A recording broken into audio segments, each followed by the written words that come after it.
नमस्कार दोस्तों, राधे राधे। तो इस लेक्चर में हम स्टैंडर्ड ऑन एश्योरेंस एंगेजमेंट 3400 और स्टैंडर्ड ऑन एश्योरेंस एंगेजमेंट 3420 का डिटेल में रिवीजन करेंगे। तो सबसे पहले तो ये डाउट आता है कि सर ये स्टैंडर्ड ऑन एश्योरेंस एंगेजमेंट लगते कब है? तो कब लगते हैं? जब सीए क्या करता है, कोई भी अदर एश्योरेंस सर्विस करते ना, जब भी कोई सीए इन प्रैक्टिस क्या करता है, अदर एश्योरेंस सर्विस करता है, तो उसे क्या करना होता है, उस सीए को स्टैंडर्ड ऑन एश्योरेंस एंगेजमेंट के अकॉर्डिंग काम करना होता है। तो अब ये डाउट आता है कि सर ये अदर एश्योरेंस सर्विस क्या है, ये अदर एश्योरेंस सर्विस क्या है? तो जब कभी भी सीए इन प्रैक्टिस क्या करता है, जब कभी भी CA in practice other than historical financial information पे थर्ड पार्टी को एश्योरेंस देता है, तो उसे ही हम क्या बोलते हैं, अदर एश्योरेंस सर्विस। कि जब कभी भी सीए क्या करता है, other than historical financial information पे थर्ड पार्टी को एश्योरेंस देता है, तो उसे क्या बोलते हैं हम, अदर एश्योरेंस सर्विस। तो इस अदर एश्योरेंस सर्विस में क्या क्या आता है, तो जैसे जैसे हम स्टैंडर्ड देखेंगे आपको समझ आता जाएगा। तो सबसे पहले हम स्टार्ट करने जा रहे हैं SAE 3400। क्या नाम है इसका? दी examination of prospective financial information. तो इसमें तो सबसे पहले हमें यही समझना होगा कि ये प्रोस्पेक्टिव फाइनेंशियल इन्फॉर्मेशन क्या है। सबसे पहले यही समझना होगा और फिर ये भी समझना होगा कि जो प्रोस्पेक्टिव फाइनेंशियल इन्फॉर्मेशन है ये other than historical financial information क्यों है। तो देखो, समझो इसको। तो देखो, सबसे पहले मीनिंग कि प्रोस्पेक्टिव फाइनेंशियल इन्फॉर्मेशन क्या होती है। तो वो फाइनेंशियल इन्फॉर्मेशन जो ऐसे इवेंट्स के बेस पे बनाई जाती है जो कि फ्यूचर में हो सकते हैं, वो फाइनेंशियल इन्फॉर्मेशन जो ऐसे इवेंट्स के बेस पे बनाई जाती है जो कि फ्यूचर में हो सकते हैं, उसे ही हम क्या बोलते हैं, प्रोस्पेक्टिव फाइनेंशियल इन्फॉर्मेशन बोलते हैं। जैसे फ्यूचर कैश फ्लो हुए, future cash flow statement, future revenue statement, future income statement, तो ये सब क्या है, ये सभी क्या है, प्रोस्पेक्टिव फाइनेंशियल इन्फॉर्मेशन। तो अभी डाउट आता है कि सर जो एंटिटी है उसको प्रोस्पेक्टिव फाइनेंशियल इन्फॉर्मेशन बनानी क्यों होती है, और अगर बनानी भी होती है, बनाती भी अगर एंटिटी, तो सीएसीए उसका एग्जामिनेशन क्यों करवाती है। तो ध्यान से समझो, इसका एक एग्जांपल लेता हूं। मान लो एक एंटिटी है एक्स लिमिटेड एक एंटिटी है। अब मान लो इसको क्या करना है, एक्स लिमिटेड को एक बहुत बड़ी फैक्ट्री खोलनी है, तो इसको पैसा भी चाहिए बहुत सारा। तो अब इससे क्या चाहिए बताओ, एक्स लिमिटेड को बड़े अमाउंट में लोन चाहिए। तो एक्स लिमिटेड गई बैंक के पास कि देख, बैंक को बोला एक्स लिमिटेड ने बैंक को बोला मुझे क्या करनी है, बहुत बड़ी फैक्ट्री खोलनी है, तो मुझे बड़े अमाउंट का लोन चाहिए। बैंक ने बोला ऐसे ही कैसे दे दे, पहले तुम क्या करो, हमें पहले तो स्पेशल पर्पज फाइनेंशियल स्टेटमेंट बना के दो। जैसा जैसा हम कॉन्ट्रैक्ट में बोले वैसा स्पेशल पर्पज फाइनेंशियल स्टेटमेंट बना के दो उस अकॉर्डिंग। और फिर बैंक बोलेगा तुम हमको क्या करो, तुम्हारे फ्यूचर का इनकम स्टेटमेंट बना के दो, या फ्यूचर का कैश फ्लो स्टेटमेंट भी बना करके दो। और फिर बैंक ये भी बोलेगा कि तुम्हें जो फ्यूचर का कैश फ्लो स्टेटमेंट बना रहे हो या इनकम स्टेटमेंट बना रहे हो उसको सीए से भी एग्जामिन करवाना। क्यों? ऐसा नहीं कि भाई तुम कुछ ही बना दो अपने मन से, ऐसा नहीं होना चाहिए, सीए से भी एग्जामिन करवाना कि तुमने जो भी बनाया वो सही तो है ना। इस कारण से एंटिटी को प्रोस्पेक्टिव फाइनेंशियल इन्फॉर्मेशन बनानी पड़ जाती है और उसको सीए से भी एग्जामिन करवाना पड़ जाता है। तो ये होती है अपनी प्रोस्पेक्टिव फाइनेंशियल इन्फॉर्मेशन, वो फाइनेंशियल इन्फॉर्मेशन जो ऐसे इवेंट्स के बेस पे बनाई जाती है जो कि फ्यूचर में हो सकते हैं, अब देखो, जो पीएफआई है फोरकास्ट की फॉर्म में भी हो सकती है और प्रोजेक्शन की फॉर्म में भी हो सकती है। कि जो पीएफआई है, जो प्रोस्पेक्टिव फाइनेंशियल इन्फॉर्मेशन है, हो सकता है कि वो या तो फोरकास्ट हो या प्रोजेक्शन हो। अब ये फोरकास्ट क्या है, प्रोजेक्शन क्या है, अब हम देखने जा रहे हैं। लेकिन उससे पहले ये बता देता हूँ कि अब PFI other than historical financial information क्यों है, ये भी बता देता हूँ मैं आपको। देखो, हिस्टोरिकल फाइनेंशियल इन्फॉर्मेशन का मतलब क्या होता है, वो फाइनेंशियल इन्फॉर्मेशन जो ऐसे इवेंट्स के बेस पे बनी हो जो ऑलरेडी अकर हो चुके हैं। लेकिन बताओ पीएफआई कैसे इवेंट्स के बेस पे बनती है, पीएफआई तो ऐसे इवेंट्स के बेस पे बनती है जो कि फ्यूचर में हो सकते हैं। इस कारण से पीएफआई क्या है, other than historical financial information. इस कारण से जब सीए पीएफआई का एग्जामिनेशन करता है तो इस पर क्या लगते हैं, स्टैंडर्ड ऑन एश्योरेंस एंगेजमेंट लगता है, ये रीजन है। तो आगे देखो, पीएफआई क्या हो सकती है, फोरकास्ट की फॉर्म में भी और प्रोजेक्शन की फॉर्म में भी। तो फोरकास्ट, पीएफआई को फोरकास्ट कब बोलेंगे हम, पीएफआई को फोरकास्ट कब बोलेंगे, तो अगर मान लो अगर future cash flow statement, future income statement या future revenue statement best estimate assumption के बेस पे बनाए जा रहे हैं, ये जो फ्यूचर कैश फ्लो वगैरह है, फ्यूचर रेवेन्यू स्टेटमेंट वगैरह हैं, अगर ये बेस्ट एस्टिमेट एजम्पशन के बेस पे बनाए जा रहे हैं, मतलब ऐसे इवेंट्स के बेस पर जो कि मैनेजमेंट को लग रहा है ये तो होंगे ही होंगे फ्यूचर में, इनके होने के चांस तो बहुत ज़्यादा है, उन्हें क्या बोला जाता है, फोरकास्ट बोला जाता है। उन्हें क्या बोला जाएगा, फोरकास्ट। ऐसी पीएफआई को, ऐसी प्रोस्पेक्टिव फाइनेंशियल इन्फॉर्मेशन को फोरकास्ट बोला जाएगा। जैसे एंटिटी की मान लो एक एग्जांपल लेता हूं, एक एंटिटी है, उसी करंट ईयर की सेल्स है 1000 करोड़ इसकी करंट ईयर की सेल्स है। और मान लो इसका पास्ट 5 ईयर का ट्रेंड चल रहा है, पास्ट 5 ईयर का ट्रेंड चल रहा है कि इसकी इस एंटिटी की सेल्स में जो ग्रोथ होती है 8 से 12%। किस एंटिटी की 8 से 12% ग्रोथ होती है। तो अब एंटिटी मान लो क्या कर रही है, पीएफआई बना रही है, प्रोस्पेक्टिव फाइनेंशियल इन्फॉर्मेशन, मतलब नेक्स्ट ईयर की सेल्स दिखा रही है। तो एंटिटी ने बोला कि देखो हमारा पास्ट 5 ईयर से क्या ट्रेंड चल रहा है, 8 से 12% हमारी ग्रोथ होती है। तो यानी नेक्स्ट ईयर हम क्या मान रहे हैं कि हमारी जो हम अजम्पशन ले रहे हैं कि हमारी जो सेल्स में ग्रोथ होगी वो कितनी होगी 10% होगी। मतलब करंट ईयर की सेल्स हमारी कितनी 1000 करोड़, तो नेक्स्ट ईयर हमारी सेल्स क्या होगी 1100 करोड़ होगी। तो इस तरह से जब हम बेस्ट एस्टिमेट अजम्पशन के बेस पर क्या बनाते हैं, बेस्ट एस्टिमेट अजम्पशन के बेस पर प्रोस्पेक्टिव फाइनेंशियल इन्फॉर्मेशन बनाते हैं, तो उसे क्या बोला जाएगा फोरकास्ट, उसे क्या बोला जाएगा फोरकास्ट। अब देखो नेक्स्ट हमारा प्रोजेक्शन। प्रोजेक्शन किसे बोलेंगे, तो देखो अगर मान लो future cash flow, future income statement, future revenue statement, ये सब अगर हाइपोथेटिकल अजम्पशन के बेस पे बनाया जाता है, ऐसी अजम्पशन जिसके होने के चांस बहुत कम होते हैं, मतलब ऐसे अजम्पशन जो किस पे डिपेंड करेगी, मैनेजमेंट के एक्शन पे डिपेंड करेगी कि फ्यूचर में मैनेजमेंट क्या क्या एक्शन लेता है उस पर डिपेंड करेगी, जिसके होने के चांस कम है, उसे क्या बोला जाता है प्रोजेक्शन बोला जाता है। प्रोजेक्शन एग्जाम्पल लेता हूँ, एक एग्जाम्पल लेता हूँ। एंटिटी ने बोला कि क्या होगा कि नेक्स्ट ईयर हम क्या करेंगे, नेक्स्ट ईयर हम न्यू मशीन लगाएंगे, क्या करेंगे एक न्यू मशीन लाएंगे, न्यू एक स्पेशल मशीन लाएंगे। इससे क्या होगा न्यू मशीन से क्या होगा हमारी जो प्रोडक्शन है ना, प्रोडक्शन जो हमारी मैन्युफैक्चरिंग है प्रोडक्शन ये डबल हो जाएगी, और हमारी जो सेल्स है ना वो भी हम डबल कर लेंगे कि हमारी इतनी डिमांड आ रही है कि हम सेल्स भी क्या कर लेंगे डबल कर लेंगे। तो क्या करेंगे हम नेक्स्ट ईयर, एंटिटी क्या बोलती है कि हम नेक्स्ट ईयर क्या करेंगे एक न्यू मशीन लाएंगे, न्यू मशीन से प्रोडक्शन डबल करेंगे और हमारी सेल्स भी डबल होगी। तो बताओ ये क्या है, ये है हाइपोथेटिकल अजम्पशन। क्यों, क्योंकि यहाँ पे कोई पास्ट ट्रेंड अवेलेबल ही नहीं है, और यहाँ पे बहुत सारी ऐसी चीज़ें जो मैनेजमेंट के एक्शन पे डिपेंड करेगी। समझाता हूँ, जैसे सबसे पहले तो आपको क्या करना पड़ेगा, नेक्स्ट ईयर आपको न्यू मशीन लेनी पड़ेगी, वो मशीन जिससे आपकी प्रोडक्शन डबल हो सके, वो आपको एक स्पेशल मशीन लेनी पड़ेगी। उसके बाद आपको क्या करना पड़ेगा, अपने एम्प्लॉयज़ को उस न्यू मशीन के लिए ट्रेनिंग भी देनी पड़ेगी, भाई इस न्यू मशीन को कैसे यूज़ करना है, और एम्प्लॉयज़ को ज़्यादा काम करवाना पड़ेगा, भाई आप डबल प्रोडक्शन करना चाह रहे हो तो ज़्यादा मेहनत भी करवानी पड़ेगी। और उसके बाद भी इतना सारा होने के बाद भी आपको बहुत सारी मार्केटिंग करनी पड़ेगी जिससे सेल्स डबल हो सके, और उसके बाद भी गारंटी नहीं कि डबल होगी, इसकी कोई गारंटी नहीं है, क्योंकि यहाँ पे कोई पास्ट ट्रेंड वगैरह है नहीं, बहुत कम चांस है कि सेल्स डबल हो सकेगा। इसके लिए आपको बहुत सारी मेहनत करनी पड़ेगी। तो ये सारी बातें किस पे डिपेंड है, मैनेजमेंट के एक्शन पे। तो ये क्या है, ये हो गए अपने प्रोजेक्शन। ये किसके बेस पे बनाए जाते हैं प्रोजेक्शन, हाइपोथेटिकल अजम्पशन के बेस पर। तो ये हो गई हमारी प्रोजेक्शन। अब देखो प्रोजेक्शन की एक डेफिनेशन हो रहा है, क्या देखो, अगर ये जो प्रोस्पेक्टिव फाइनेंशियल इन्फॉर्मेशन है ये मिक्सचर ऑफ बेस्ट एस्टिमेट और हाइपोथेटिकल अजम्पशन, मतलब बेस्ट एस्टिमेट अजम्पशन यूज करके भी और हाइपोथेटिकल अजम्पशन दोनों यूज करके अगर प्रोस्पेक्टिव फाइनेंशियल इन्फॉर्मेशन बनाई जाती ना, तो उसको भी हम क्या बोलेंगे, प्रोजेक्शन ही बोलेंगे।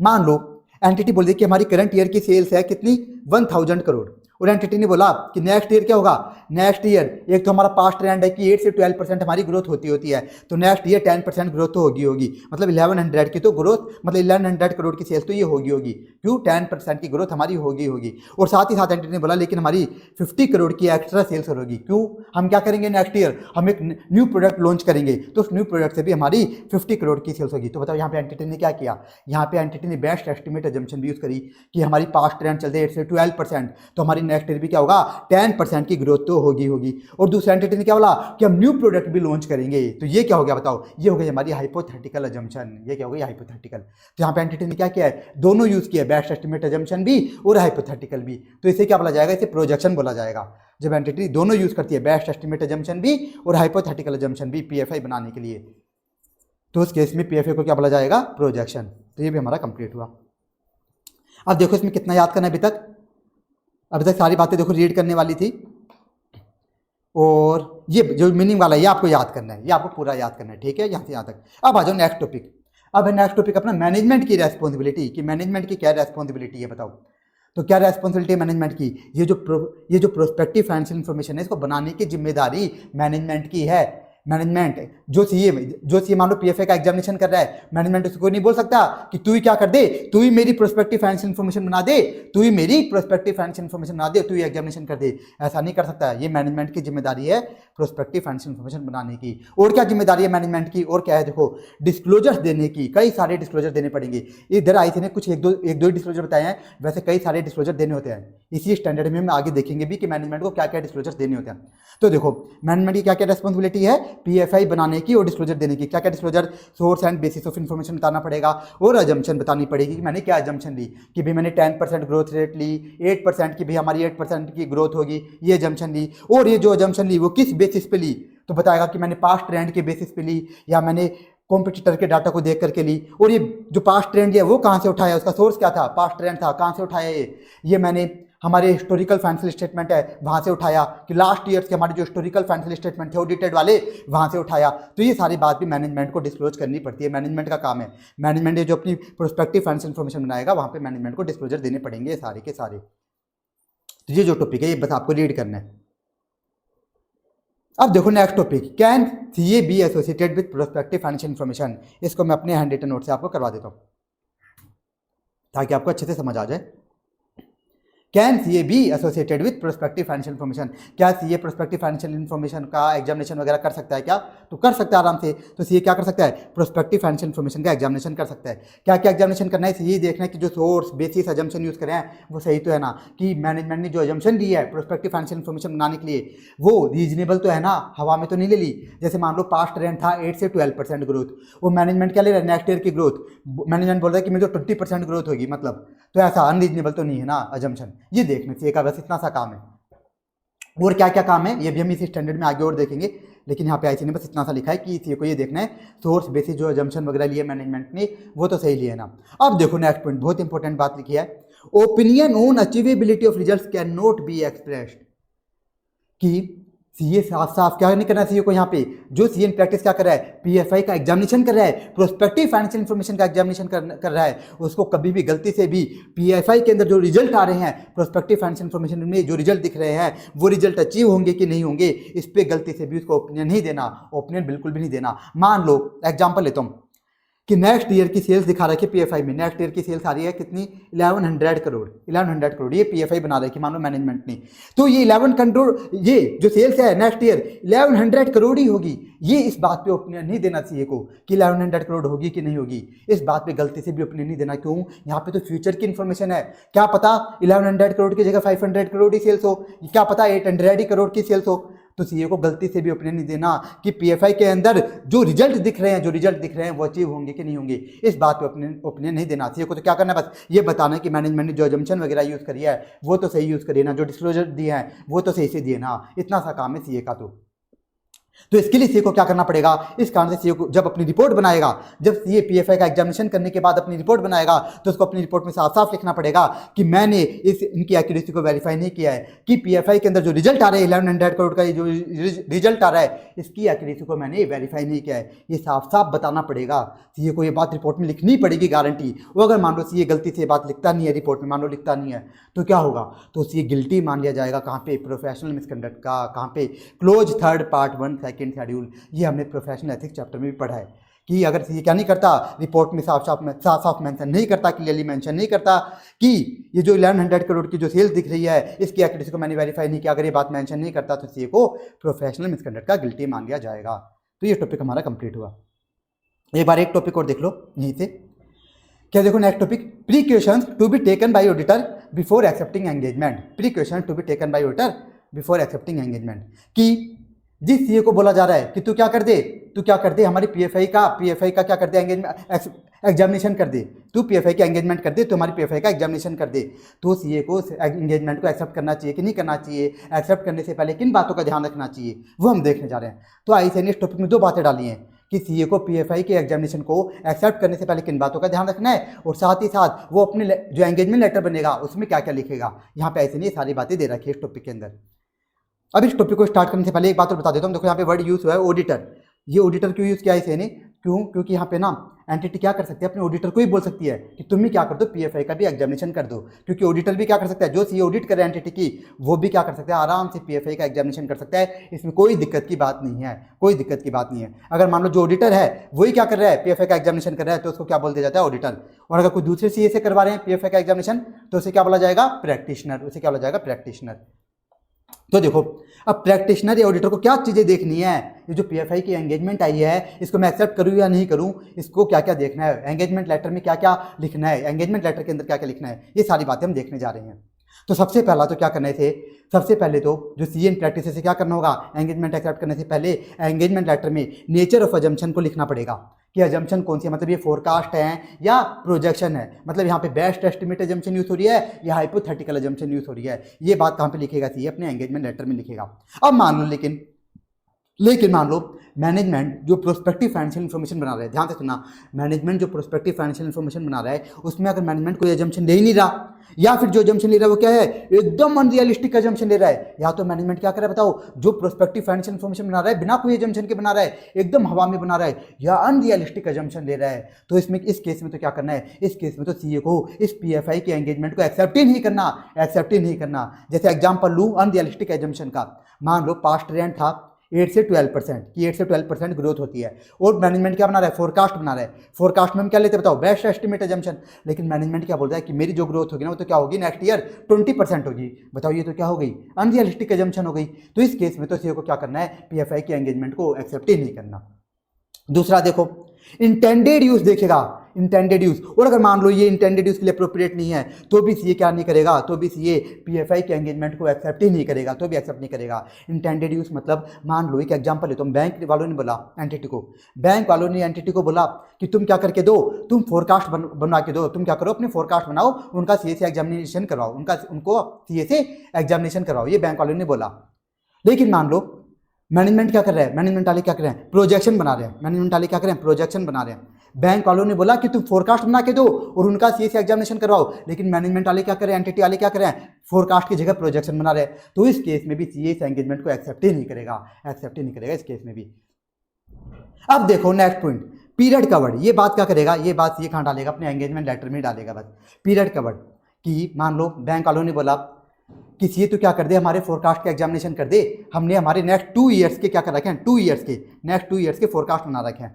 अब मान लो ये बात लिखना क्यों जरूरी है, अब मान लो अगर सीए ये पीरियड कवर्ड वाली बात एंगेजमेंट लेटर में नहीं लिखता तो बाद में क्या हो सकता है, बाद में पता लगे सीए को कि एंटिटी ने जो अपने फोरकास्ट बना रखे हैं वो तो नेक्स्ट 4 ईयर्स के बना रखे हैं, नेक्स्ट 4 ईयर्स के, तो बाद में क्या होंगे बताओ, लड़ाई झगड़े होंगे बिना बात में। तो इससे बढ़िया क्या है, इससे बढ़िया तो ये है कि हम पहले ही क्या कर ले, एंगेजमेंट एक्सेप्ट करने से पहले ही एंगेजमेंट लेटर में ये चीज़ें लिख ले कि जो हमें फोरकास्ट या पीएफआई चेक करनी है वो कितनी पीरियड की है, 2 ईयर्स की है, 3 ईयर्स की है, 4 ईयर्स की है, या प्रोजेक्शन है तो 10 ईयर्स के हैं, कितने ईयर्स के हैं, ये सब हमें देखना है। ये सारी बातें हमें पहले लिख लेनी है ताकि बाद में लड़ाई झगड़े ना हो। फिर देखो नेक्स्ट पॉइंट, नेक्स्ट क्या है, elements included in PFI, elements included, ये पॉइंट भी बहुत अच्छा है। इसका मतलब है कि ये एंगेजमेंट लेटर में ये बात भी पहले लिख लेगा कि जिस पीएफआई का मेरे को एग्जामिनेशन करना है, जिस पीएफआई का मेरे को एग्जामिनेशन करना है प्रोस्पेक्टिव फाइनेंशियल इन्फॉर्मेशन का, वो है क्या, वो प्रोस्पेक्टिव कैश फ्लो स्टेटमेंट है, फ्यूचर नेट इनकम स्टेटमेंट है, फ्यूचर रेवेन्यू स्टेटमेंट है, क्या है ये पहले ही लिख लेगा। क्यों, मान लो अगर मान लो पहले नहीं लिखा, वो पहले तो मान लो मैनेजमेंट ने बोल दिया था कि ये तेरे को क्या करना है, ये तेरे को क्या करना है, ओनली फ्यूचर जो हमने रेवेन्यू स्टेटमेंट बना रखा है उनका एग्जामिनेशन करना है। लेकिन मान लो सीए ने ये बात पहले लिखी नहीं अगर अपने एंगेजमेंट लेटर में, तो क्या होगा, मैनेजमेंट बोल देगा देख हमने फ्यूचर कैश फ्लो स्टेटमेंट भी बना रखे हैं, इनका भी एग्जामिनेशन कर, तो बाद में बिना बात में लड़ाई झगड़े होंगे। इस कारण से क्या है, ये चीज़ पहले लिखना बहुत जरूरी है एंगेजमेंट लेटर के अंदर कि जिस पीएफआई का मैं एग्जामिनेशन करूंगा वो क्या है, जिस पीएफआई का मैं एग्जामिनेशन करूंगा वो क्या है, ताकि बाद में लड़ाई झगड़े ना हो। नेक्स्ट देखो कि जो प्रोस्पेक्टिव फाइनेंशियल इन्फॉर्मेशन है ये जनरल डिस्ट्रीब्यूशन के लिए है, लिमिटेड डिस्ट्रीब्यूशन के लिए, ये बात भी पहले ही क्या करेगा, एंगेजमेंट लेटर में लिखेगा। ये क्यों लिखेगा, देखो जैसे मान लो पीएफआई क्यों बन रही है, एंटिटी को लोन लेना था तो एंटिटी गई थी बैंक के पास, तो बैंक वालों के लिए बन रही है, ओनली बैंक वालों के लिए, तो सीए साफ साफ लिखेगा एंगेजमेंट लेटर में कि जो प्रोस्पेक्टिव फाइनेंशियल इन्फॉर्मेशन है किसके लिए बन रही है, ओनली बैंक वालों के लिए। ऐसा क्यों लिखता है, क्योंकि जब सीए अपनी प्रोस्पेक्टिव फाइनेंशियल इन्फॉर्मेशन का एग्जामिनेशन कंप्लीट कर लेता है और लास्ट में अपनी रिपोर्ट बनाता है ना, जब अपनी रिपोर्ट बनाएगा तो उसमें एक बात साफ साफ लिखेगा, साफ साफ लिख के देगा कि ये जो पीएफआई पर मैं रिपोर्ट बना रहा हूँ ये सिर्फ ओनली बैंक वालों के लिए है, ये अदर पार्टी के लिए है ही नहीं, अदर यूजर्स के लिए है ही नहीं, साफ साफ लिखेगा ये बात। तो बाद में मैनेजमेंट इस बात में नाटक ना करे, बाद में नाटक ना करे, इस कारण से सीए क्या करता है, पहले ही एंगेजमेंट लेटर में भी ये बात लिख देता है कि जो पीएफआई बन रही है किसके लिए बन रही है, ये बात पहले भी लिख देता है। इस कारण से ये रीजन है। तो ये टॉपिक भी कंप्लीट हुआ। और लास्ट में क्या लिखा है कि ये जो टर्म्स एग्री होंगी कैसे होंगी, एंगेजमेंट लेटर में के थ्रू एग्री होंगी, कि भाई जो टर्म्स एग्री करें हम क्लाइंट के साथ कैसे होंगी, एंगेजमेंट लेटर के थ्रू एंगेजमेंट लेटर बनेगा और जो सीए है और जो क्लाइंट है दोनों बैठ करके इसको साइन करेंगे। तो ये टॉपिक भी हमारा कंप्लीट हुआ। अब आ जाओ एक बार कंसेप्ट बुक पर। तो देखो मैंने 2 टॉपिक करवा दिया आपको अपने हैंड रिटन नोट से, can CA be associated with PFI वाला और precaution to be taken by auditor वाला। तो इसमें बता देता हूँ, इसमें देखो इसने क्या करा, ये जो पहला पॉइंट है कौन सा लिख दिया, क्लोज 3 ऑफ सेकंड शेड्यूल, जो हम एथिक्स वाले चैप्टर में देखते हैं ना, क्लोज सेकंड शेड्यूल पूरा का पूरा क्लोज छाप दिया ये। तो आपको भी अगर ये टॉपिक इस पे क्वेश्चन आ जाए इस लाइन पे तो आपको पूरा ये छापना पड़ेगा। और फिर देखो लास्ट की बात तो जो सेम लिखी है कि सीए क्या कर सकता है, एग्जामिन कर सकता है, लेकिन उसको अपनी रिपोर्ट में साफ साफ बताना पड़ता है कि मैंने एक्यूरेसी को वेरीफाई नहीं किया है, और कभी भी अचीवेबिलिटी ऑफ रिजल्ट पे कभी भी ओपिनियन नहीं देता। वही बात यहाँ पे लिखी हुई है। अब देखो यहाँ पे ऐसे क्वेश्चन पूछता है अगर इस वाले पॉइंट पे, तो इस लाइन पे पूछता है, मान लो nature of assurance. Nature of assurance क्या है पीएफआई के रिगार्डिंग, जो नेचर ऑफ एश्योरेंस, तो आपको ये लाइन लिखनी पड़ेगी कि पीएफआई के अंदर सीए जो पीएफआई के अंदर जो रिजल्ट्स आ रहे हैं उस पर कभी भी अपना ओपिनियन नहीं देता कि वो रिजल्ट्स अचीव होंगे कि नहीं, उस पर कभी भी अपना ओपिनियन नहीं देता। एक चीज़ और बता देता हूँ, नेचर ऑफ एश्योरेंस, यहाँ पे स्टूडेंट को डाउट होता है कि सर यहाँ पे एश्योरेंस कौन सी होती है। जैसे ऑडिट के अंदर क्या होती है, रीजनेबल एश्योरेंस, रिव्यू में क्या होती है, लिमिटेड एश्योरेंस, तो यहाँ पे क्या होती है, तो SAE 3400 में ध्यान से सुना, SAE 3400 में होती है मॉडरेट एश्योरेंस। मॉडरेट एश्योरेंस होती है SAE 3400 में क्या होती है, मॉडरेट लेवल ऑफ एश्योरेंस होती है। ऐसा क्यों, क्योंकि देखो यहाँ पे से क्या करता है, अचीवेबिलिटी ऑफ रिजल्ट पे कभी भी ओपिनियन देता ही नहीं है कि पीएफआई के अंदर जो रिजल्ट दिख रहे हैं वो एक्चुअल में अचीव होंगे कि नहीं होंगे, इस पे अपना ओपिनियन देता ही नहीं है। इस कारण से इसको क्या बोला जाता है, मॉडरेट एश्योरेंस बोला जाता है, किसमें, SAE 3400 के अंदर। ये रीजन है यहाँ पे। तो ये कंप्लीट हुआ, ये आपको पूरा याद करना है टॉपिक। फिर आई application to be taken by auditor, इसमें एक निमोनिक बना लो आप, पिजन। पी से हो गया पीरियड कवर्ड, आई से हो गया इंटेंडेड यूज, जी से हो गया जनरल और लिमिटेड डिस्ट्रीब्यूशन, ई से हो गया एलिमेंट्स और एन से हो गया नेचर ऑफ अजम्पशन। तो ये भी हमारा कंप्लीट हो, ये आपको अच्छे से याद करना है। अब आ जाओ नेक्स्ट टॉपिक।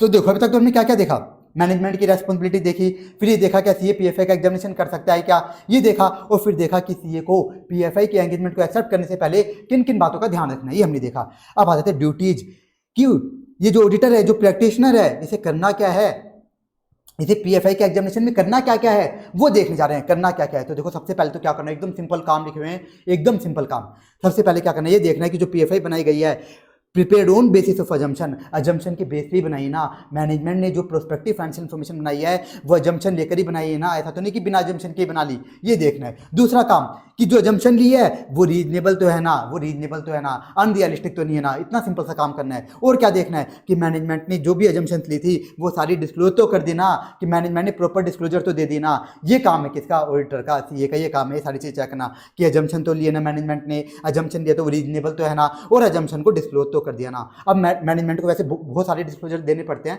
ऐसा नहीं कि ओनली अजम्पशन वाला डिस्क्लोजर ही, तो ऑडिटर को वो भी चेक करना पड़ता है कि वो सारे डिस्क्लोजर दिए गए या फिर नहीं दिए गए, वो भी चेक करता है। अब देखो लास्ट पॉइंट स्पेशल है, एक चीज़ और दिखेगा, जो सीए है, जो सीए पीएफआई का एग्जामिनेशन कर रहा है, वो एक चीज़ और दिखेगा कि जो प्रोस्पेक्टिव फाइनेंशियल इन्फॉर्मेशन बनाई गई है वो consistent basis with historical financial statement तो है ना, कि जो प्रोस्पेक्टिव फाइनेंशियल इन्फॉर्मेशन बनाई गई है वो हिस्टोरिकल फाइनेंशियल स्टेटमेंट के साथ कंसिस्टेंट तो है ना। मतलब हिस्टोरिकल फाइनेंशियल स्टेटमेंट में जो अकाउंटिंग पॉलिसीज वगैरह फॉलो हो रही हैं वही पीएफआई के अंदर फॉलो की गई है ना। ऐसा तो नहीं कि हिस्टोरिकल फाइनेंशियल स्टेटमेंट में तो मान लो मैनेजमेंट के लोग कर रहे हो क्या फॉलो, रिवैल्यूएशन मॉडल फॉलो कर रहे हो, और पीएफआई में वो कर रहे हो क्या, कॉस्ट मॉडल फॉलो कर रहे हो पीपी पर। तो ऐसा नहीं होना चाहिए, कंसिस्टेंट बेसिस पे ही बननी चाहिए। जो प्रोस्पेक्टिव फाइनेंशियल इन्फॉर्मेशन है वो क्या होनी चाहिए, कंसिस्टेंट बेसिस पे ही बननी चाहिए विथ हिस्टोरिकल फाइनेंशियल स्टेटमेंट। तो बस ये काम है सीए का, ये सब चेक करना है पीएफआई के अंदर। ये टॉपिक भी हमारा कंप्लीट हुआ। अब देखो नेक्स्ट टॉपिक क्या है, एग्जामिनेशन प्रोसीजर्स प्रेजेंटेशन डिस्क्लोजर। इसमें भी पहला टॉपिक देखो कि following matters shall be considered in determining the NTE of examination procedure. तो यहाँ पे हम क्या देखने जा रहे हैं, एनटीई ऑफ एग्जामिनेशन प्रोसीजर, कि जो सीए क्या कर रहा है, प्रोस्पेक्टिव फाइनेंशियल इन्फॉर्मेशन का एग्जामिनेशन कर रहा है, उसको मेहनत कितनी करनी है, नेचर, टाइमिंग और एक्सटेंड, कितना टाइम देना है, कितनी मेहनत करनी है पीएफआई का एग्जामिनेशन करने में, वो हम देखने जा रहे हैं कि वो किस बात पे डिपेंड करेगा, कि मेहनत कम करनी है कि ज़्यादा करनी है। ये सारी बात किन बातों पर डिपेंड करेगी वो देखने जा रहे हो। बहुत सिंपल पॉइंट लिखे हुए हैं। पहला point, knowledge obtain during any previous engagement.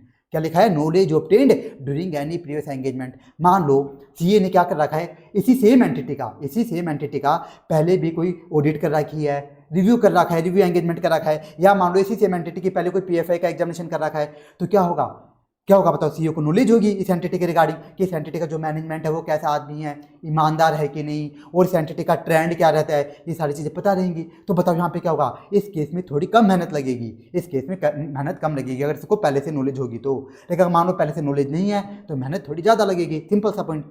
अब दूसरा पॉइंट देखो कितना लॉजिकल है, competence regarding preparation of PFI. बताओ पीएफआई बनाने की जिम्मेदारी किसकी, मैनेजमेंट की, ये तो बताया था मैंने। प्रोस्पेक्टिव फाइनेंशियल इन्फॉर्मेशन बनाने की जिम्मेदारी मैनेजमेंट की। अब मैनेजमेंट चाहे तो किसी से बनवा ले, किसी लल्लू पंजू से बनवा ले या किसी एक्सपीरियंस बंदे से। अगर मान लो मैनेजमेंट प्रोस्पेक्टिव फाइनेंशियल इन्फॉर्मेशन किसी लल्लू पंजू से बनवाता है तो वहाँ पे बताओ सीए को क्या करना पड़ेगा, उस केस में सीए को ज़्यादा मेहनत करनी पड़ेगी। लेकिन अगर मैनेजमेंट पीएफआई एक एक्सपीरियंस बंदे से बनवाता है तो जो सीए पीएफआई का एग्जामिनेशन कर रहा है उसको कम मेहनत करनी होगी। नेक्स्ट पॉइंट एकदम इजी था कि एंगेजमेंट टीम का एक्सपीरियंस कितना है। अगर एंगेजमेंट टीम का एक्सपीरियंस क्या है, कम है, तो मेहनत ज़्यादा करनी पड़ेगी। अगर एंगेजमेंट टीम का एक्सपीरियंस बहुत अच्छा है तो मेहनत कम करनी पड़ेगी। फिर देखो नेक्स्ट सोर्स ऑफ इन्फॉर्मेशन क्या है कि जो मान लो पीएफआई बनाई जा रही है पास्ट ट्रेंड के बेस पे बनाई जा रही है, ऑडिटेड फाइनेंशियल स्टेटमेंट से के बेस पे बनाई जा रही है, तो क्या होगा, मेहनत कम होगी। अदरवाइज क्या होगी, अगर मान लो कंपटीटर का डाटा यूज करके बनाई जा रही है तो मेहनत ज़्यादा लगेगी। फिर नेक्स्ट पॉइंट देखो कितना लॉजिकल है, स्टेबिलिटी ऑफ एंटिटीज बिजनेस, कि जो बिजनेस है वो कितना स्टेबल है। अगर बिजनेस स्टेबल है ना, मान लो एंटिटी का, जिस एंटिटी के बिजनेस की हम क्या कर रहे हैं, पीएफआई का एग्जामिनेशन कर रहे हैं, वो बिजनेस की अगर स्टेबल है तो वहाँ पे मेहनत कम लगेगी। लेकिन अगर बिजनेस स्टेबल नहीं है तो मेहनत बहुत ज़्यादा लगेगी। ऐसा क्यों, मान लो पास्ट ट्रेंड हमने देखा, जैसे मान लो पास्ट 5 ईयर का, उसमें ग्रोथ होती है 8 से 12% ग्रोथ होती है हमेशा सेल्स की। तो ये तो क्या बताओ, इसको तो हम क्या बोलेंगे, यहाँ पे तो क्या है, जो एंटिटी का बिजनेस है क्या है, स्टेबल है। लेकिन मान लो कोई ऐसा बिजनेस है जिसमें मान लो कभी तो होते प्रॉफिट, कभी तो सेल्स बढ़ जाती है, वो कभी होता है उनके सेल्स घट जाती है, फिर कभी बढ़ जाती है, कभी घट जाती है। यानी अगर मान लो बिजनेस स्टेबल नहीं है तो उस केस में क्या होगा, उस केस में सीए को बहुत ज़्यादा मेहनत करनी पड़ेगी। फिर देखो नेक्स्ट पॉइंट एकदम इजी कि पीएफआई बनाने में, प्रोस्पेक्टिव फाइनेंशियल इन्फॉर्मेशन बनाने में मैनेजमेंट की जजमेंट कितनी लग रही है, जजमेंट कितनी लग रही है। तो देखो जो जनरली फोरकास्ट बनते हैं ना, फोरकास्ट, उनमें जजमेंट कम लगती है तो वहाँ पे मेहनत कम लगेगी। लेकिन प्रोजेक्शन में जजमेंट बहुत ज़्यादा लगती है तो वहाँ पे मेहनत भी ज़्यादा लगेगी। फिर देखो लास्ट क्या है, लाइकलीहुड ऑफ मटेरियल मिसस्टेटमेंट, कि पीएफआई के अंदर प्रोस्पेक्टिव फाइनेंशियल इन्फॉर्मेशन में बड़ी गलतियां होने के चांस, मटेरियल मिसस्टेटमेंट होने के चांस कितने हैं। तो फोरकास्ट में क्या होते हैं बताओ, बड़ी गलतियां होने के चांस कम होते हैं तो मेहनत कम करनी पड़ेगी। और प्रोजेक्शन में क्या होते हैं, बड़ी गलतियां होने के चांस ज़्यादा होते हैं तो वहाँ पर मेहनत ज़्यादा करनी होगी। तो ये टॉपिक भी हमारा कंप्लीट हुआ। इसका भी अगर आप निमोनी बनाना चाहो तो बना लो। लेस नॉलेज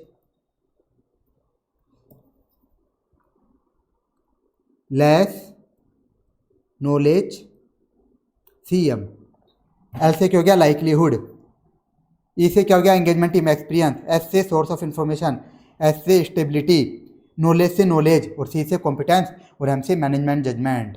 ये इसका आप निमोनिक बना के इसको आप याद कर सकते हो। और इसमें कितने पॉइंट याद करने हैं आपको, 5 पॉइंट्स याद कर लेना कोई भी, तो आप अपने अकॉर्डिंग भी निमोनिक बना सकते हो। 5 पॉइंट्स आपको याद करने हैं, रीड सारे कर लेना एमसीक्यू पर्पज से। ये टॉपिक भी कंप्लीट हुआ। अब आओ नेक्स्ट। तो अभी तक तो हमने क्या देखा, एग्जामिनेशन प्रोसीजर की मेहनत कम करने की ज़्यादा। अब नेक्स्ट क्या देखो, next point, when assessing the presentation and disclosure of PFI it needs to be consider whether, कि प्रेजेंटेशन एंड डिस्क्लोजर के रिगार्डिंग एक सीए को क्या क्या एग्जामिनेशन करना है, क्या क्या काम करना है।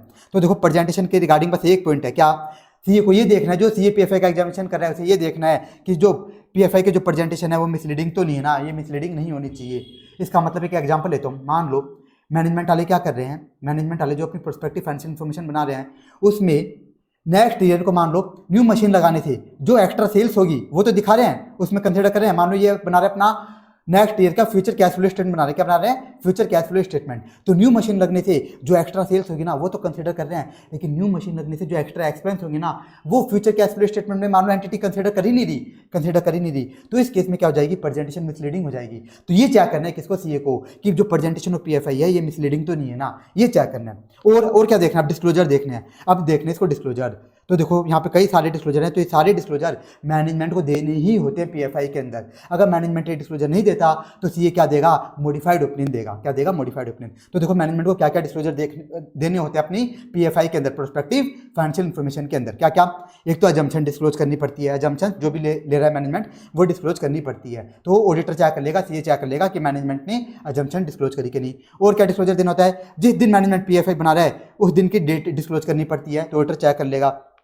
और क्या करना होता है मैनेजमेंट को, अकाउंटिंग पॉलिसी भी डिस्क्लोज करनी होती है, कि पीएफआई बनाने के लिए उसने कौन कौन सी अकाउंटिंग पॉलिसी फॉलो करी, वो भी से क्या करनी पड़ती है अपनी पीएफआई के अंदर, प्रोस्पेक्टिव फाइनेंशियल इन्फॉर्मेशन में जो नोट्स टू अकाउंट्स बन रहे हैं उसमें डिस्क्लोज करनी पड़ती है। क्यों डिस्क्लोज करनी पड़ती है, देखो मैंने आपको एक बात बताई थी कि जो पीएफआई होनी चाहिए वो क्या होनी चाहिए, PFI consistent basis with historical financial statement होनी चाहिए।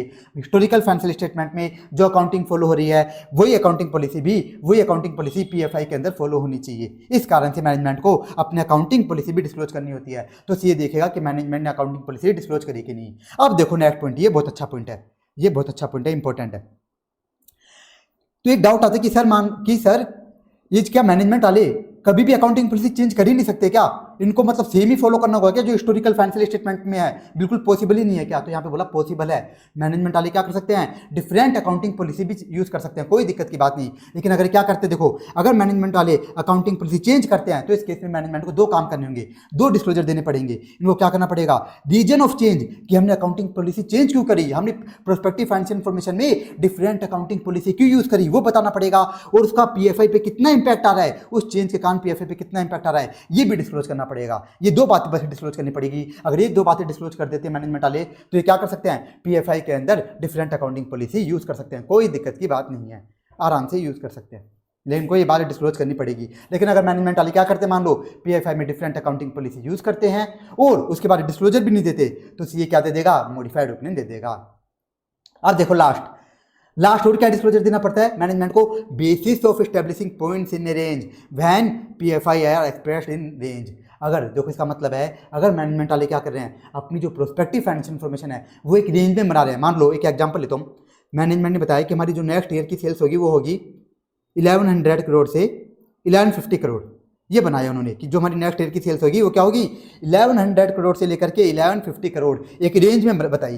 तो इस केस में मैनेजमेंट को ये भी डिस्क्लोजर देना पड़ता है कि हमने ये क्यों रेंज ली, हमने 1100 से 1150 करोड़ ही रेंज क्यों ली। तो उनको बताना पड़ता है कि हमारा जो पास्ट ट्रेंड था वो था 10 से 15% की ग्रोथ होती थी, इस कारण से हमने क्या करा, हमने यही रेंज यूज करी 1100 से 1150 करोड़। इस तरह से इनको बताना पड़ता है। ये भी बताना पड़ता है कि हमने यही रेंज क्यों यूज करी। ये भी मैनेजमेंट को डिस्क्लोजर देने पड़ते हैं। अगर मैनेजमेंट डिस्क्लोजर नहीं देगा तो क्या कर देगा बताओ? जो सीए वो क्या कर देगा? मॉडिफाइड ओपिनियन दे देगा। तो ये टॉपिक भी कंप्लीट हुआ। एकदम सिंपल सा टॉपिक है, बहुत ईजी है और इसमें कोई निमोनिक नहीं बना रहा। क्यों? इसकी लैंग्वेज बहुत ज़्यादा ईजी है। इसमें कैसे याद रखना, देखो क्या है टॉपिक का नाम? Presentation and disclosure. Presentation and disclosure. तो एक पहला पॉइंट तो किसका हो गया? प्रेजेंटेशन का, और बाकी 4-5 पॉइंट किसके हो गए? डिस्क्लोजर के। और डिस्क्लोजर भी एकदम सिंपल से अजम्पशन का डिस्क्लोजर, डेट का, और 2 डिस्क्लोजर हो गए अकाउंटिंग पॉलिसी वाले, और लास्ट रेंज वाला डिस्क्लोजर। तो ये भी हमारा कंप्लीट हुआ। अब आ जाओ मॉडिफाइड ओपिनियन ऑन पीएफआई कि एक सीए प्रोस्पेक्टिव फाइनेंशियल इन्फॉर्मेशन पे मॉडिफाइड ओपिनियन कब कब देगा। तो पहला केस, अगर मान लो जो अजम्पशंस है वो क्या है? रीजनेबल नहीं है। अजम्पशन ही रीजनेबल नहीं है तो इस केस में क्या दे देगा? एडवर्स ओपिनियन दे देगा। क्यों बताओ? पीएफआई के अंदर प्रोस्पेक्टिव फाइनेंशियल इन्फॉर्मेशन में सबसे इंपॉर्टेंट चीज़ ही क्या है? सबसे इंपॉर्टेंट चीज़ ही अजम्पशन है। और अगर ये अजम्पशन ही रीजनेबल नहीं है, तो ये डायरेक्टली क्या देगा? एडवर्स ओपिनियन देगा, डायरेक्टली एडवर्स ओपिनियन। लेकिन अगर मान लो प्रेजेंटेशन और डिस्क्लोजर में गड़बड़ी है, प्रेजेंटेशन डिस्क्लोजर में गड़बड़ी, तो क्या देगा? क्वालिफाइड या फिर एडवर्स। अगर मान लो छोटी मोटी गड़बड़ी है क्वालिफाइड, ज़्यादा बड़ी गड़बड़ी है तो एडवर्स ओपिनियन। और लास्ट, अगर मान लो इसको एविडेंस ही नहीं मिल पा रही, लिमिटेशन लग रही है, सीए को एविडेंस ही नहीं मिल पा रही प्रोस्पेक्टिव फाइनेंशियल इन्फॉर्मेशन के रिगार्डिंग, तो क्या देगा? ओनली डिस्क्लेमर देगा, कोई दूसरा नहीं देगा यहाँ पे, क्योंकि क्वालिफाइड और डिस्क्लेमर ऐसा नहीं है। सीधे क्या देगा? बस डिस्क्लेमर ऑफ ओपिनियन देगा। और एक चीज और देखो, प्रोस्पेक्टिव फाइनेंशियल इन्फॉर्मेशन का एग्जामिनेशन करते वक्त ये क्या कर सकता है? हर केस में क्या कर सकता है? विड्रॉ भी कर सकता है, एंगेजमेंट छोड़ के जा सकता है हर केस में, बीच में, चाहे कोई भी केस हो, चाहे अजम्पशन अनरीजनेबल हो, चाहे प्रेजेंटेशन डिस्क्लोजर में गड़बड़ी हो, या फिर इसको एविडेंस नहीं मिल पा रहे हो, इन कोई भी केस हो सीए बीच में छोड़ के भी जा सकता है। ये सिर्फ पीएफआई के अंदर ही है। प्रोस्पेक्टिव फाइनेंशियल इन्फॉर्मेशन का जब सीए एग्जामिनेशन कर रहा है उसके अंदर ही ऐसा होता है। याद करो, ऑडिट एंगेजमेंट, अगर सीए कोई ऑडिट करता है या रिव्यू करता है तो उसके अंदर मैंने आपको बताया था सीए ऐसे ही बीच में छोड़ के नहीं जा सकता, ओनली एक केस में जा सकता है। कब जा सकता है? कि मान लो मैनेजमेंट टांगे अड़ा रहा है, और मैनेजमेंट की टांगे अड़ाने की वजह से ऑडिटर को या प्रैक्टिशनर को किसी मैटर के रिगार्डिंग एविडेंस नहीं मिल पाते, कि मैनेजमेंट की टांगे अड़ाने की वजह से ऑडिटर को किसी मैटर के रिगार्डिंग एविडेंस नहीं मिल पाते, वो मैटर भी क्या होता है? वो मैटर भी परवेसिव होता है। ओनली उस केस में सीए क्या कर सकते हैं? विड्रॉ कर सकते हैं, ओनली उस केस में। लेकिन पीएफआई के केस में ऐसा नहीं है। पीएफआई के केस में ऐसे जो सीए है वो कभी भी विड्रॉ कर सकता है, कभी भी छोड़ के जा सकता है। तो ये टॉपिक भी कंप्लीट और एकदम ईजी सा टॉपिक है, एकदम ईजी सा, पढ़ते ही याद हो जाएगा ये तो। अब आ गया report on examination of PFI. तो इसमें बता देता हूँ, देखो कुछ पॉइंट सेम है, टाइटल, एड्रेस, ये तो हर जगह देखता हूँ, signature, place of signature, date of report एकदम सेम। फिर देखो मैनेजमेंट की रेस्पॉन्सिबिलिटी वाला पैरा आता है, एकदम सेम है, मैनेजमेंट की रेस्पॉन्सिबिलिटी पैरा। फिर देखो ये वाला, ये देखो पॉइंट रेफरेंस टू, ऐसे ही जैसे हम ऑडिट के अंदर रिपोर्ट बनाते हैं तो हम क्या लिखते हैं कि जो मैंने ऑडिट करी है वो as per standards on auditing करी है। तो यहाँ पे भी सी क्या लिखेगा? जो मैंने पीएफआई का एग्जामिनेशन किया है प्रोस्पेक्टिव फाइनेंशियल इन्फॉर्मेशन का, ये मैंने एज पर ऐसे ही 3400 किया है। तो एकदम सेम पॉइंट। अब देखो डिफरेंट वाले पॉइंट, पहला एकदम फालतू से रीड करने, बस आपको रटना नहीं है, बता दूंगा मैं आपको क्या लिखा हुआ है। आइडेंटिफिकेशन ऑफ पीएफआई, जो सी अपनी रिपोर्ट बना रहा है उसमें ये भी लिखेगा कि जिस पीएफआई का मैंने एग्जामिनेशन किया वो पीएफआई है क्या? वो फ्यूचर कैश फ्लो स्टेटमेंट है, फ्यूचर रेवेन्यू स्टेटमेंट है, फ्यूचर नेट इनकम स्टेटमेंट है, क्या है वो लिख देगा। और और क्या लिखेगा, देखो रिपोर्ट में क्या लिखेगा, limited distribution and inappropriate for other purpose. साफ साफ लिख देगा ये जो मैं पीएफआई बना रहा हूँ किसके लिए बना रहा हूँ। जैसे मान लो बैंक वाला केस था तो लिख देगा बैंक के लिए बना रहा हूँ, और बाकी यूजर्स के लिए क्या है, इनएप्रोप्रिएट है, बाकी यूजर्स गलती से भी मेरी रिपोर्ट को रेफर मत कर लेना, साफ साफ बता देगा। और देखो नेक्स्ट ओपिनियन, ये पैरा भी क्या एकदम सेम, ये पैरा भी क्या है एकदम सेम है। बताओ ओपिनियन पैरा भी आता है ना जब हम ऑडिट रिपोर्ट बनाते हैं, सबसे मेन पैरा होता है ओपिनियन पैरा। तो आप बोलोगे सर यहाँ पे आपने इसको अलग क्यों बताया, तो यहाँ पे ध्यान रखना, बताओ यहाँ पे क्या देते हैं हम पीएफआई के अंदर, हम क्या देते हैं मॉडरेट एश्योरेंस। तो यहाँ पे जो सी लैंग्वेज यूज करते हैं ना ओपिनियन देते वक्त, ये जब ओपिनियन देगा उस टाइम पे जो लैंग्वेज यूज करेगा ना वो क्या यूज करेगा, नेगेटिव लैंग्वेज यूज करता है, नेगेटिव लैंग्वेज। क्या लिखेगा, इस तरह से बोलेगा कि मेरी नज़र में ऐसा कुछ नहीं आया जिससे मुझे लगे कि अजम्पशंस क्या हो, अनरीजनेबल हो। इस तरह से नेगेटिव लैंग्वेज यूज करेगा, डायरेक्टली नहीं बोलेगा कि भाई क्या है अजम्पशन तो एंटिटी ने कि मैनेजमेंट ने जो भी अजम्पशंस लिए हैं वो रीजनेबल है, इस तरह से डायरेक्टली नहीं बोलेगा, घुमा फिरा के बोलेगा नेगेटिव लैंग्वेज में कि मेरी नज़र में ऐसा कुछ नहीं आया जिससे मुझे लगे कि अजम्पशंस अनरीजनेबल हो। तो ये आपको ध्यान रखना है। तो ऐसे ही आपसे एमसीक्यू में पूछ सकता है कि पीएफआई के एग्जामिनेशन में जो लैंग्वेज यूज़ करता है सीए वो कौन सी लैंग्वेज यूज़ करता है। तो इस कारण से आपको इसको ध्यान से देखना है, बस इसमें रटना कुछ नहीं है आपको। लास्ट पॉइंट देखो, ये भी एकदम इजी, बस रीड करना है ये लास्ट पॉइंट भी। क्या एप्रोप्रिएट कैविएट्स देगा, कैविएट्स मतलब वार्निंग डालेगा। वार्निंग क्या डालेगा, एकदम सिंपल सी, किसके रिगार्डिंग, अचीवेबिलिटी ऑफ रिजल्ट्स के रिगार्डिंग। क्या कर देगा सीए रिपोर्ट में, सीए जब अपनी पीएफआई की रिपोर्ट बना रहा है साफ साफ वार्निंग डाल देगा कि पीएफआई के अंदर जो रिजल्ट दिख रहे हैं ये अचीव होंगे कि नहीं होंगे, इस पर मैं कभी भी ओपिनियन नहीं देता, इसकी मैंने एक्यूरेसी को चेक नहीं किया है, ये बात रिपोर्ट में साफ साफ लिखेगा, साफ साफ लिखेगा। तो ये भी हमारा कंप्लीट हुआ। अब आप बोलोगे सर रिपोर्ट याद करनी कि नहीं, तो ऐसे का कोई भरोसा नहीं, पूछ भी सकता है लेकिन याद नहीं करनी क्योंकि बहुत सारी हो जाएंगी। एसआरई में भी है रिपोर्ट, एसएई में भी है, एसआरएस में भी है, तो पॉसिबल नहीं है इतनी सारी रिपोर्ट याद करना। बस आपको रीड हमेशा करना है, जब भी ये स्टैंडर्ड करो रीड सारे पॉइंट करने हैं, और जो पॉइंट मैंने स्पेशल बोले वो आपको ध्यान से रीड करने हैं। जैसे ये आइडेंटिफिकेशन वाला था ये तो एकदम फालतू सा है, रीड नहीं भी करो चलेगा, लेकिन ओपिनियन वाला बहुत ध्यान से करना है, एमसीक्यू में पूछ सकता है। ये रेस्ट्रिक्टेड डिस्ट्रीब्यूशन वाला पॉइंट ये आपको थोड़ा ध्यान से रीड करना है, और कैविएट्स वाला बस इनको ध्यान से रीड करना है बस। और अगर एग्जाम में आ गया मान लो गलती से इस पे रिपोर्ट पे, तो आप कोई भी आराम से 4-5 पॉइंट आराम से लिख दोगे, अगर रीड करके भी जाओगे तो 4-5 तो आराम से लिख दोगे। तो रटना नहीं है, बस रटना नहीं है, 6 नंबर कट जाए एग्जाम में फिर भी आपको नहीं रटना, जिनको रटना नहीं है रिपोर्ट को, बस जो मैंने अलग बताए उनको बस ध्यान से रीड कर लेना। तो ये हमारा कंप्लीट हुआ एसएई 3400। अब आ जाओ एसएई 3420। एसएई 3420 इसका नाम क्या है, assurance engagement to report on the compilation of pro forma financial information included in a prospectus। क्या है, assurance engagement to report on pro forma financial information। तो सबसे पहले तो ये समझना होगा कि pro forma financial information है क्या, तभी हमें समझ आएगी कि pro forma financial information other than historical financial information क्यों है, ये भी तभी समझ आएगा। तो पहले हम ये समझते हैं कि pro forma फाइनेंशियल इन्फॉर्मेशन है क्या। तो हैंड रिटन नोट्स पे आओ।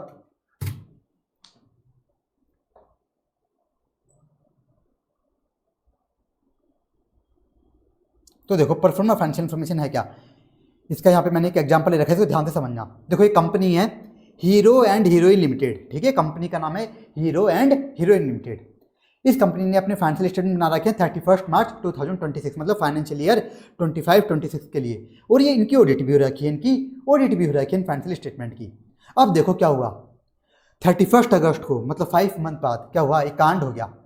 5 मंथ बाद, आफ्टर 5 मंथ क्या हुआ, एक कांड हो गया। क्या हो गया, कंपनी ने क्या किया, अपनी एक यूनिट हीरोइन लिमिटेड को डिमर्ज कर दिया। बताओ क्या थी company, hero and heroine limited, तो इसने क्या करा, अपनी एक यूनिट हीरोइन लिमिटेड को डिमर्ज कर दिया, बेच दिया। इसको क्या कर दिया, हीरोइन को बेच दिया। और उसके बाद ये क्या कर रहे हैं 20 सितंबर को, उसके बाद क्या कर रहे हैं 20 दिन बाद ये क्या कर रहे हैं 20 सितंबर को अपने शेयर्स इशू कर रहे हैं। अब बताओ जब भी शेयर्स इशू करे जाते हैं तो क्या करना होता है, एंटिटी क्या करती है बताओ, अपना प्रोस्पेक्टस पब्लिश करती है। तो आप जानते हो प्रोस्पेक्टस पब्लिश करती है एंटिटी, और प्रोस्पेक्टस में क्या देती है एंटिटी, ऑडिटेड फाइनेंशियल स्टेटमेंट डालती है। क्या डालती है प्रोस्पेक्टस के अंदर, ऑडिटेड फाइनेंशियल स्टेटमेंट भी डालती है एंटिटी। अब बताओ अगर एंटिटी क्या करे, अपने प्रोस्पेक्टस में ओनली ऑडिटेड फाइनेंशियल स्टेटमेंट डाले, तो इससे क्या होगा, इससे बहुत बड़ी दिक्कत हो जाएगी। क्या दिक्कत हो जाएगी, देखो ये जो ऑडिटेड फाइनेंशियल स्टेटमेंट है कौन से, फाइनेंशियल ईयर 25-26 वाले, इसमें तो बताओ किसका डाटा इंक्लूड है, इसमें तो हीरोइन का डाटा भी इंक्लूड है, इसमें तो हीरोइन का डाटा भी इंक्लूड है। और बताओ इसमें तो क्या है, हीरोइन का डाटा भी इंक्लूड है। तो जब यूजर्स इस ऑडिटेड फाइनेंशियल स्टेटमेंट को रीड करेंगे, इनको पढ़ेंगे, तो उनको तो क्या लगेगा, हाँ भाई ये जो एंटिटी है इसमें तो हीरोइन का डाटा भी इंक्लूड है। तो उनको तो क्या लगेगा, जो यूजर्स है उनके पास तो कंप्लीट इन्फॉर्मेशन जाएगी नहीं, और वो तो ठीक से डिसीजन ले ही नहीं पाएंगे। क्यों, मान लो इस ऑडिटेड फाइनेंशियल स्टेटमेंट में मान लो जो टोटल इनकम दिख रही है वो मान लो दिख रही है 1000 करोड़ की, जिसमें से हीरोइन की मान लो 400 करोड़ की इनकम है। लेकिन यूजर्स को तो क्या लगेगा, उनको तो लगेगा हाँ भी ये इस एंटिटी की तो 1000 करोड़ की इनकम है, और वो तो इस बेस पे क्या करेंगे, यूजर्स तो इस 1000 करोड़ के बेस पे क्या लेंगे, अपना डिसीजन लेंगे कि हम इसमें इन्वेस्ट करें कि नहीं करें। तो इस कारण से क्या होगा, यूजर्स के पास कंप्लीट इन्फॉर्मेशन जाएगी नहीं और यूजर ठीक से डिसीजन नहीं ले पाएंगे। इस कारण से सेबी ने क्या बोला, सेबी ने बोला कि आपको क्या करना पड़ेगा, अगर ऐसा कुछ होता है कि अगर आप क्या करते हो, डीमर्ज कुछ एंटिटी को, कुछ यूनिट को डीमर्ज करते हो या कोई मर्जर वगैरह करते हो, उसके बाद अगर आप शेयर्स वगैरह इशू करते हो तो आपको क्या करना पड़ेगा, अपनी परफॉर्मा फाइनेंशियल इन्फॉर्मेशन भी बनानी पड़ेगी। क्या बनानी पड़ेगी, परफॉर्मा फाइनेंशियल इन्फॉर्मेशन। और ये भी कौन से ईयर के लिए बनेगी, फाइनेंशियल ईयर 25-26 के लिए, फाइनेंशियल ईयर 25-26 के लिए ये एजम्पशन लेके बनाई जाएगी। देखो अभी जो परफॉर्मा फाइनेंशियल इन्फॉर्मेशन है ये कैसे बनाई जाएगी, ये एजम्पशन लेकर के कि ये जो कांड हुआ है, ये जो कांड हुआ है, कौन सा कांड, हीरोइन लिमिटेड को जो डिमर्ज किया गया है, ये जो कांड हुआ है ये अगर मान लो लास्ट ईयर ही हो जाता, ये कांड अगर पहले ही हो जाता तो उसका क्या इंपैक्ट आता, तो उसका इन फाइनेंशियल स्टेटमेंट पे, फाइनेंशियल ईयर 25-26 वाले फाइनेंशियल स्टेटमेंट पे क्या इंपैक्ट आता, ये एजम्पशन लेकर क्या बनाई जाएगी, परफॉर्मा फाइनेंशियल इन्फॉर्मेशन बनाई जाएगी। इस कारण से बनाई जाती है, ये रीजन होता है। तो परफॉर्मा फाइनेंशियल इन्फॉर्मेशन ये एजम्पशन लेकर के बनाई जाएगी कि जो कांड हुआ है अगर ये कब हो जाता, अर्लियर डेट पे हो जाता, पहले ही हो जाता पिछले साल, तो उसका क्या इंपैक्ट आता, उसका क्या इंपैक्ट आता। अब देखो परफॉर्मा फाइनेंशियल इन्फॉर्मेशन बनेगी कैसे, तो सबसे पहले तो क्या करना पड़ेगा, सबसे पहले तो क्या करना होगा, एंटिटी को अपने ये फाइनेंशियल स्टेटमेंट उठाने होंगे, फाइनेंशियल स्टेटमेंट उठाने होंगे। कौन से उठाने होंगे बताओ, फाइनेंशियल ईयर 25-26 वाले उठाने, ऐसे नहीं कि एंटिटी फाइनेंशियल ईयर 22-23 के उठा ले, ऐसा नहीं करना। परफॉर्मा फाइनेंशियल ईयर कौन से ईयर के लिए बन दिया है, फाइनेंशियल ईयर 25-26, तो फाइनेंशियल स्टेटमेंट भी कौन से उठाने हैं, फाइनेंशियल ईयर 25-26 वाले ही उठाने हैं, ऐसे नहीं कि फाइनेंशियल ईयर 22-23 के उठा लिए, ये उठाने होंगे। अब इसमें से क्या करना होगा, अब इसमें से क्या करना होगा, एंटिटी को कुछ असेट्स लेनी होंगी, ऐसे नहीं कि पूरे फाइनेंशियल स्टेटमेंट की सारी इन्फॉर्मेशन ने निकाली, नहीं सारा नहीं, कुछ असेट्स लेनी होगी, कुछ लायबिलिटी, कुछ इनकम और कुछ एक्सपेंस लेने होंगे। अब आप बोलोगे सर ऐसा क्यों कर रही है एंटिटी कि कुछ असेट्स ले रही है, कुछ लायबिलिटीज ले रही है, कुछ इनकम ले रही है, कुछ एक्सपेंस, ऐसा क्यों, क्योंकि सेबी की गाइडलाइंस के अनुसार ही क्या करना है, इसे एंटिटी को क्या करना है, सेबी के गाइडलाइंस के अकॉर्डिंग ही क्या करना है, रेलिवेंट इन्फॉर्मेशन को ही एक्सट्रैक्ट करना है, सारी इन्फॉर्मेशन नहीं लेनी। क्योंकि पता मैंने क्या बताया, जो परफॉर्मा फाइनेंशियल इन्फॉर्मेशन बनेगी कैसे बनेगी, एज पर सेबी गाइडलाइंस बनेगी। इस कारण से जो असेट्स वगैरह उठाने हैं, लायबिलिटीज उठानी है, वो भी कैसे उठानी है, सेबी गाइडलाइंस के अकॉर्डिंग। और फिर क्या करना होता है, और फिर क्या करना होता है, इसके अंदर एडजस्टमेंट करने होते हैं, बस इतना सा काम करना होता है। एडजस्टमेंट क्या करेंगे बताओ, यहाँ पे क्या हो रहा है, यहाँ पे क्या हो रहा है बताओ, एंटिटी क्या करिए, अपनी एक यूनिट हीरोइन लिमिटेड को डीमर्ज कर रही है, डीमर्ज कर रही है, तो यहाँ पे हम क्या करेंगे बताओ, हीरोइन लिमिटेड का डाटा क्या करते रहेंगे, लैस करते रहेंगे, क्या कर देंगे, हीरोइन लिमिटेड का जो भी डाटा उसको हम क्या कर देंगे, लैस कर देंगे। और जैसे हम क्या कर देंगे, हीरोइन लिमिटेड का डाटा लैस करेंगे, इससे क्या आ जाएंगे, नेट फिगर्स आ जाएंगे।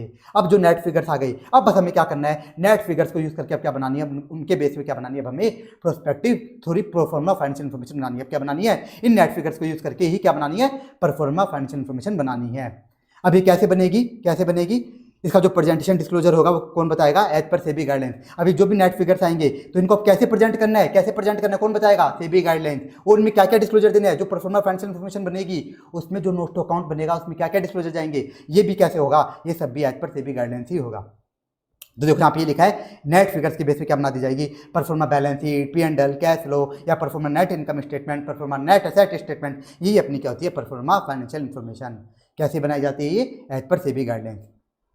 तो ये होती है अपनी परफॉर्मा फाइनेंशियल इन्फॉर्मेशन, ये होती है पूरी परफॉर्मा फाइनेंशियल इन्फॉर्मेशन। अब देखो एक चीज़ ध्यान रखना, ये टर्म हमारी कुछ टर्म्स हैं जो इस स्टैंडर्ड में बार बार यूज होंगी।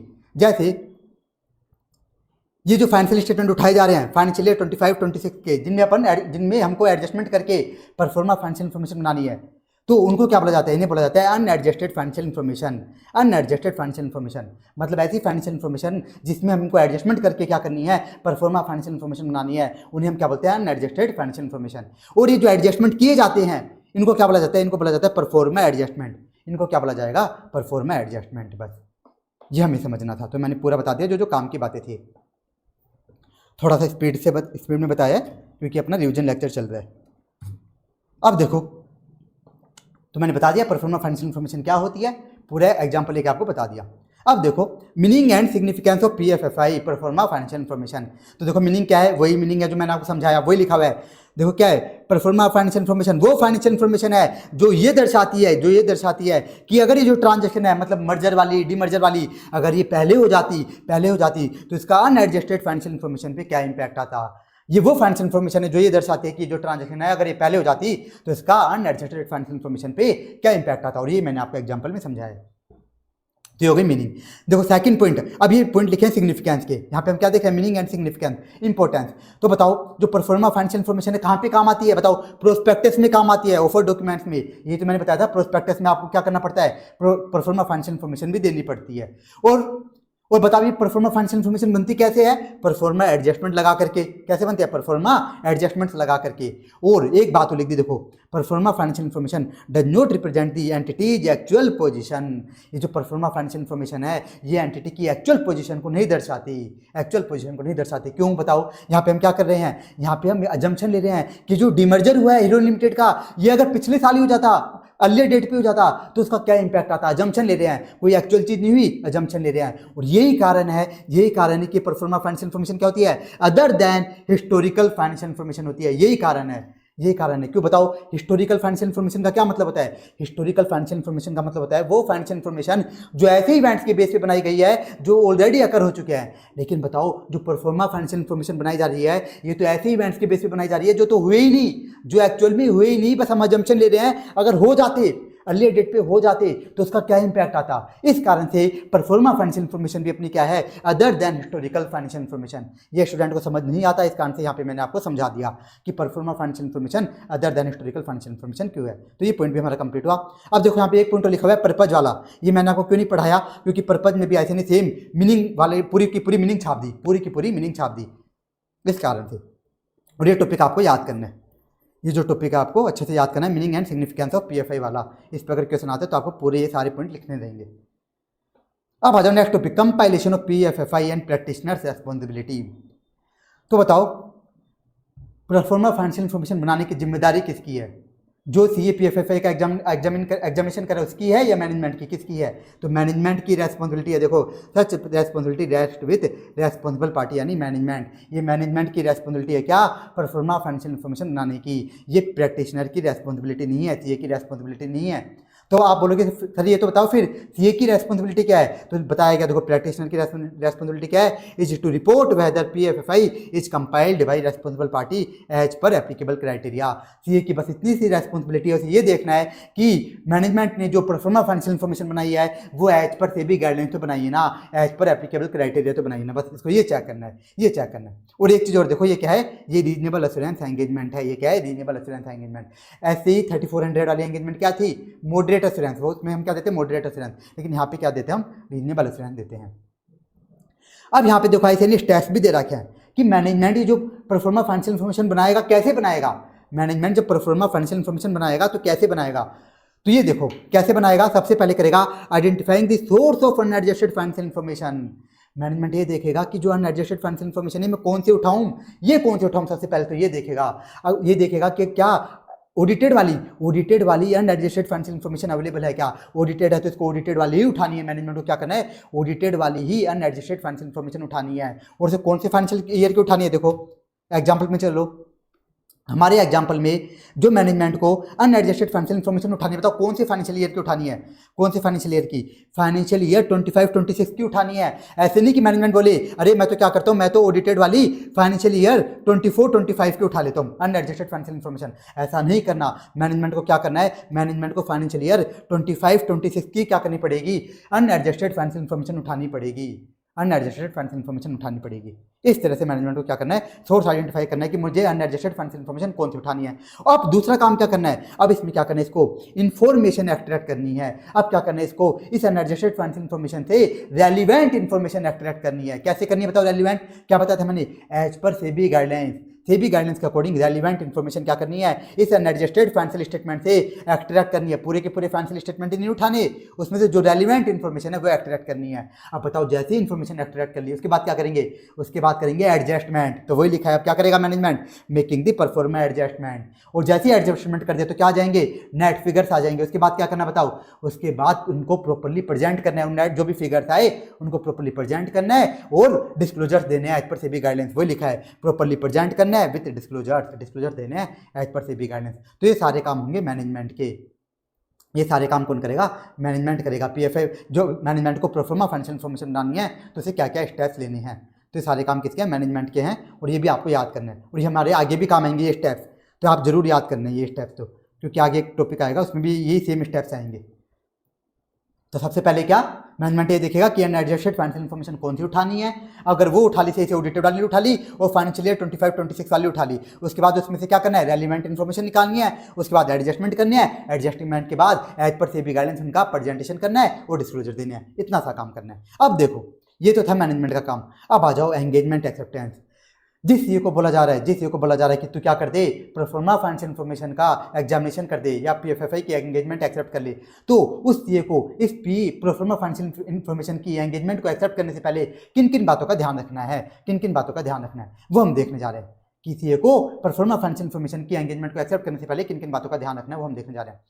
तो इसे सबसे पहले क्या देखना है, अपनी कैपेबिलिटीज एंड कॉम्पिटेंस देखनी है। सबसे पहले तो सीए को ये देखना है क्या मेरी औकात भी है क्या परफॉर्मा फाइनेंशियल इन्फॉर्मेशन की एंगेजमेंट को करने की, मेरी औकात भी है क्या, क्या मुझे इतना नॉलेज है, मुझे पता भी है क्या कि परफॉर्मा फाइनेंशियल इन्फॉर्मेशन की रिपोर्ट कैसे बनती है। तो पहले तो ज्ञान होना चाहिए। फिर देखेगा कि क्या मेरे पास इतना टाइम है कि मैं परफॉर्मा फाइनेंशियल इन्फॉर्मेशन की एंगेजमेंट कर सकूँ, क्या मेरे पास इतनी टीम अवेलेबल है भी कि हम परफॉर्मा फाइनेंशियल इन्फॉर्मेशन की एंगेजमेंट को एक्सेप्ट कर सके। बस इतना सा देखना है। तो ये एकदम सिंपल सा पॉइंट है। तो अब देखो ये पॉइंट बहुत अच्छा है। इसको ये देखना है, if entities historical financial statement has not been audited, consider whether he can obtain the sufficient understanding to perform the engagement. इसे ये देखना है कि अगर जो अनएडजस्टेड फाइनेंशियल इन्फॉर्मेशन थी, क्या अनएडजस्टेड फाइनेंशियल इन्फॉर्मेशन अगर मान लो वो ऑडिटेड नहीं है, तो इसे देखना है कि इस केस में जो मुझे एक्स्ट्रा मेहनत करनी होगी, तो क्या वो मैं एक्स्ट्रा मेहनत कर पाऊंगा कि नहीं कर पाऊंगा। जैसे एग्जाम्पल लेते हैं इसको समझाने के लिए, एकदम डिटेल में तो नहीं बता रहा, थोड़ा बहुत बता देता हूँ ताकि आपको थोड़ा बहुत तो समझ आ जाए, जितना जरूरी है समझना। मान लो ये जो फाइनेंशियल स्टेटमेंट है ये क्या होते हैं, अनऑडिटेड होते हैं। फाइनेंशियल ईयर 25-26 के क्या होती है, ये अनऑडिटेड। अनऑडिटेड क्यों होते हैं, एग्जाम्पल लेता हूँ। ये जो कांड हुआ है कब हुआ है, 31 अगस्त को। मान लो ये कांड कब हो जाता, मान लो ये कांड 10 अप्रैल को ही हो जाता, 10 अप्रैल को ही। अब बताओ 10 अप्रैल तक क्या ऑडिट कंप्लीट होती है, बिल्कुल नहीं होती। उस टाइम तक तो ऑडिट चल रही होती है, स्टार्ट ही होती है, चल रही होती है।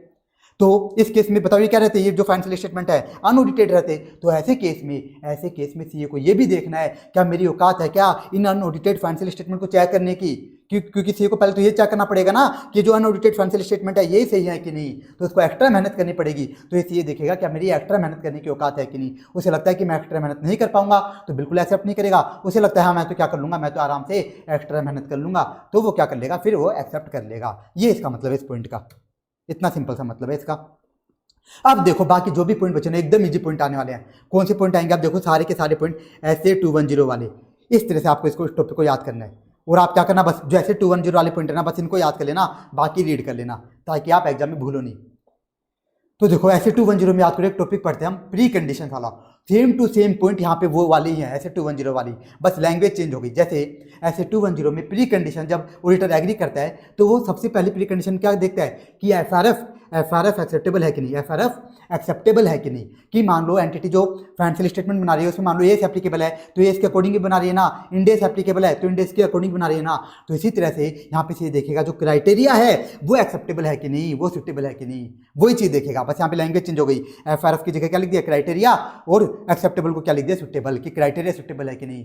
कि एंटिटी जो अपना प्रोफार्मा फाइनेंशियल इन्फॉर्मेशन बना रही है वो सेबी गाइडलाइंस के अकॉर्डिंग तो बना रही है कि नहीं बना रही, ये देखेगा। कि ऐसा तो नहीं एंटिटी अपने मन से बना रही हो, इतना सा देखना है। और क्या करना है, फिर कई सारी बातें एग्री करनी है, किसके साथ, मैनेजमेंट के साथ। कि मैनेजमेंट को बोलेगा, बताओ याद करो ऑडिट के केस में क्या होता है, जब हम प्री कंडीशन एग्री करते हैं तो मैनेजमेंट को बोलते हैं कि management financial statement as per FRF बनाने की जिम्मेदारी तेरी रहेगी, मेरा काम नहीं रहेगा। इसी तरह से यहाँ पे भी ऐसे ही 3420 में भी सीए क्या करेगा, मैनेजमेंट को बोल देगा मैनेजमेंट ये जो प्रोफार्मा फाइनेंशियल इन्फॉर्मेशन है ये एज पर क्राइटेरिया बनाने की जिम्मेदारी तेरी रहेगी, मेरी नहीं रहेगी। Pro forma financial information as per criteria as per SEBI guidelines बनाने की जिम्मेदारी तेरी रहेगी, मेरी नहीं। बस मैं तो इनका एग्जामिनेशन करूंगा, मैं तो ये चेक करूंगा कि एज पर क्राइटेरिया है कि नहीं, बनाने की जिम्मेदारी तो तेरी रहेगी। और बताओ, और वहाँ पे क्या बोलते हैं, याद करो ऐसे 210 में वहाँ पे मैनेजमेंट बोलते हैं कि मैनेजमेंट तुझे क्या करना होगा, ऑडिट के लिए मुझे जो भी इन्फॉर्मेशन चाहिएगी तो मुझे सारी इन्फॉर्मेशन देगा, और अगर मुझे विद इन द एंटिटी किसी भी बंदे से एविडेंस चाहिएगा तो मुझ पर कोई भी रिस्ट्रिक्शन नहीं लगाएगा। सेम बात यहाँ पे भी क्या करेगा, मैनेजमेंट के साथ क्या करेगा, एग्री करेगा। सेम टू सेम पॉइंट है, एक पॉइंट भी अलग नहीं है, सेम बात सारी की सारी एग्री कर लेगा।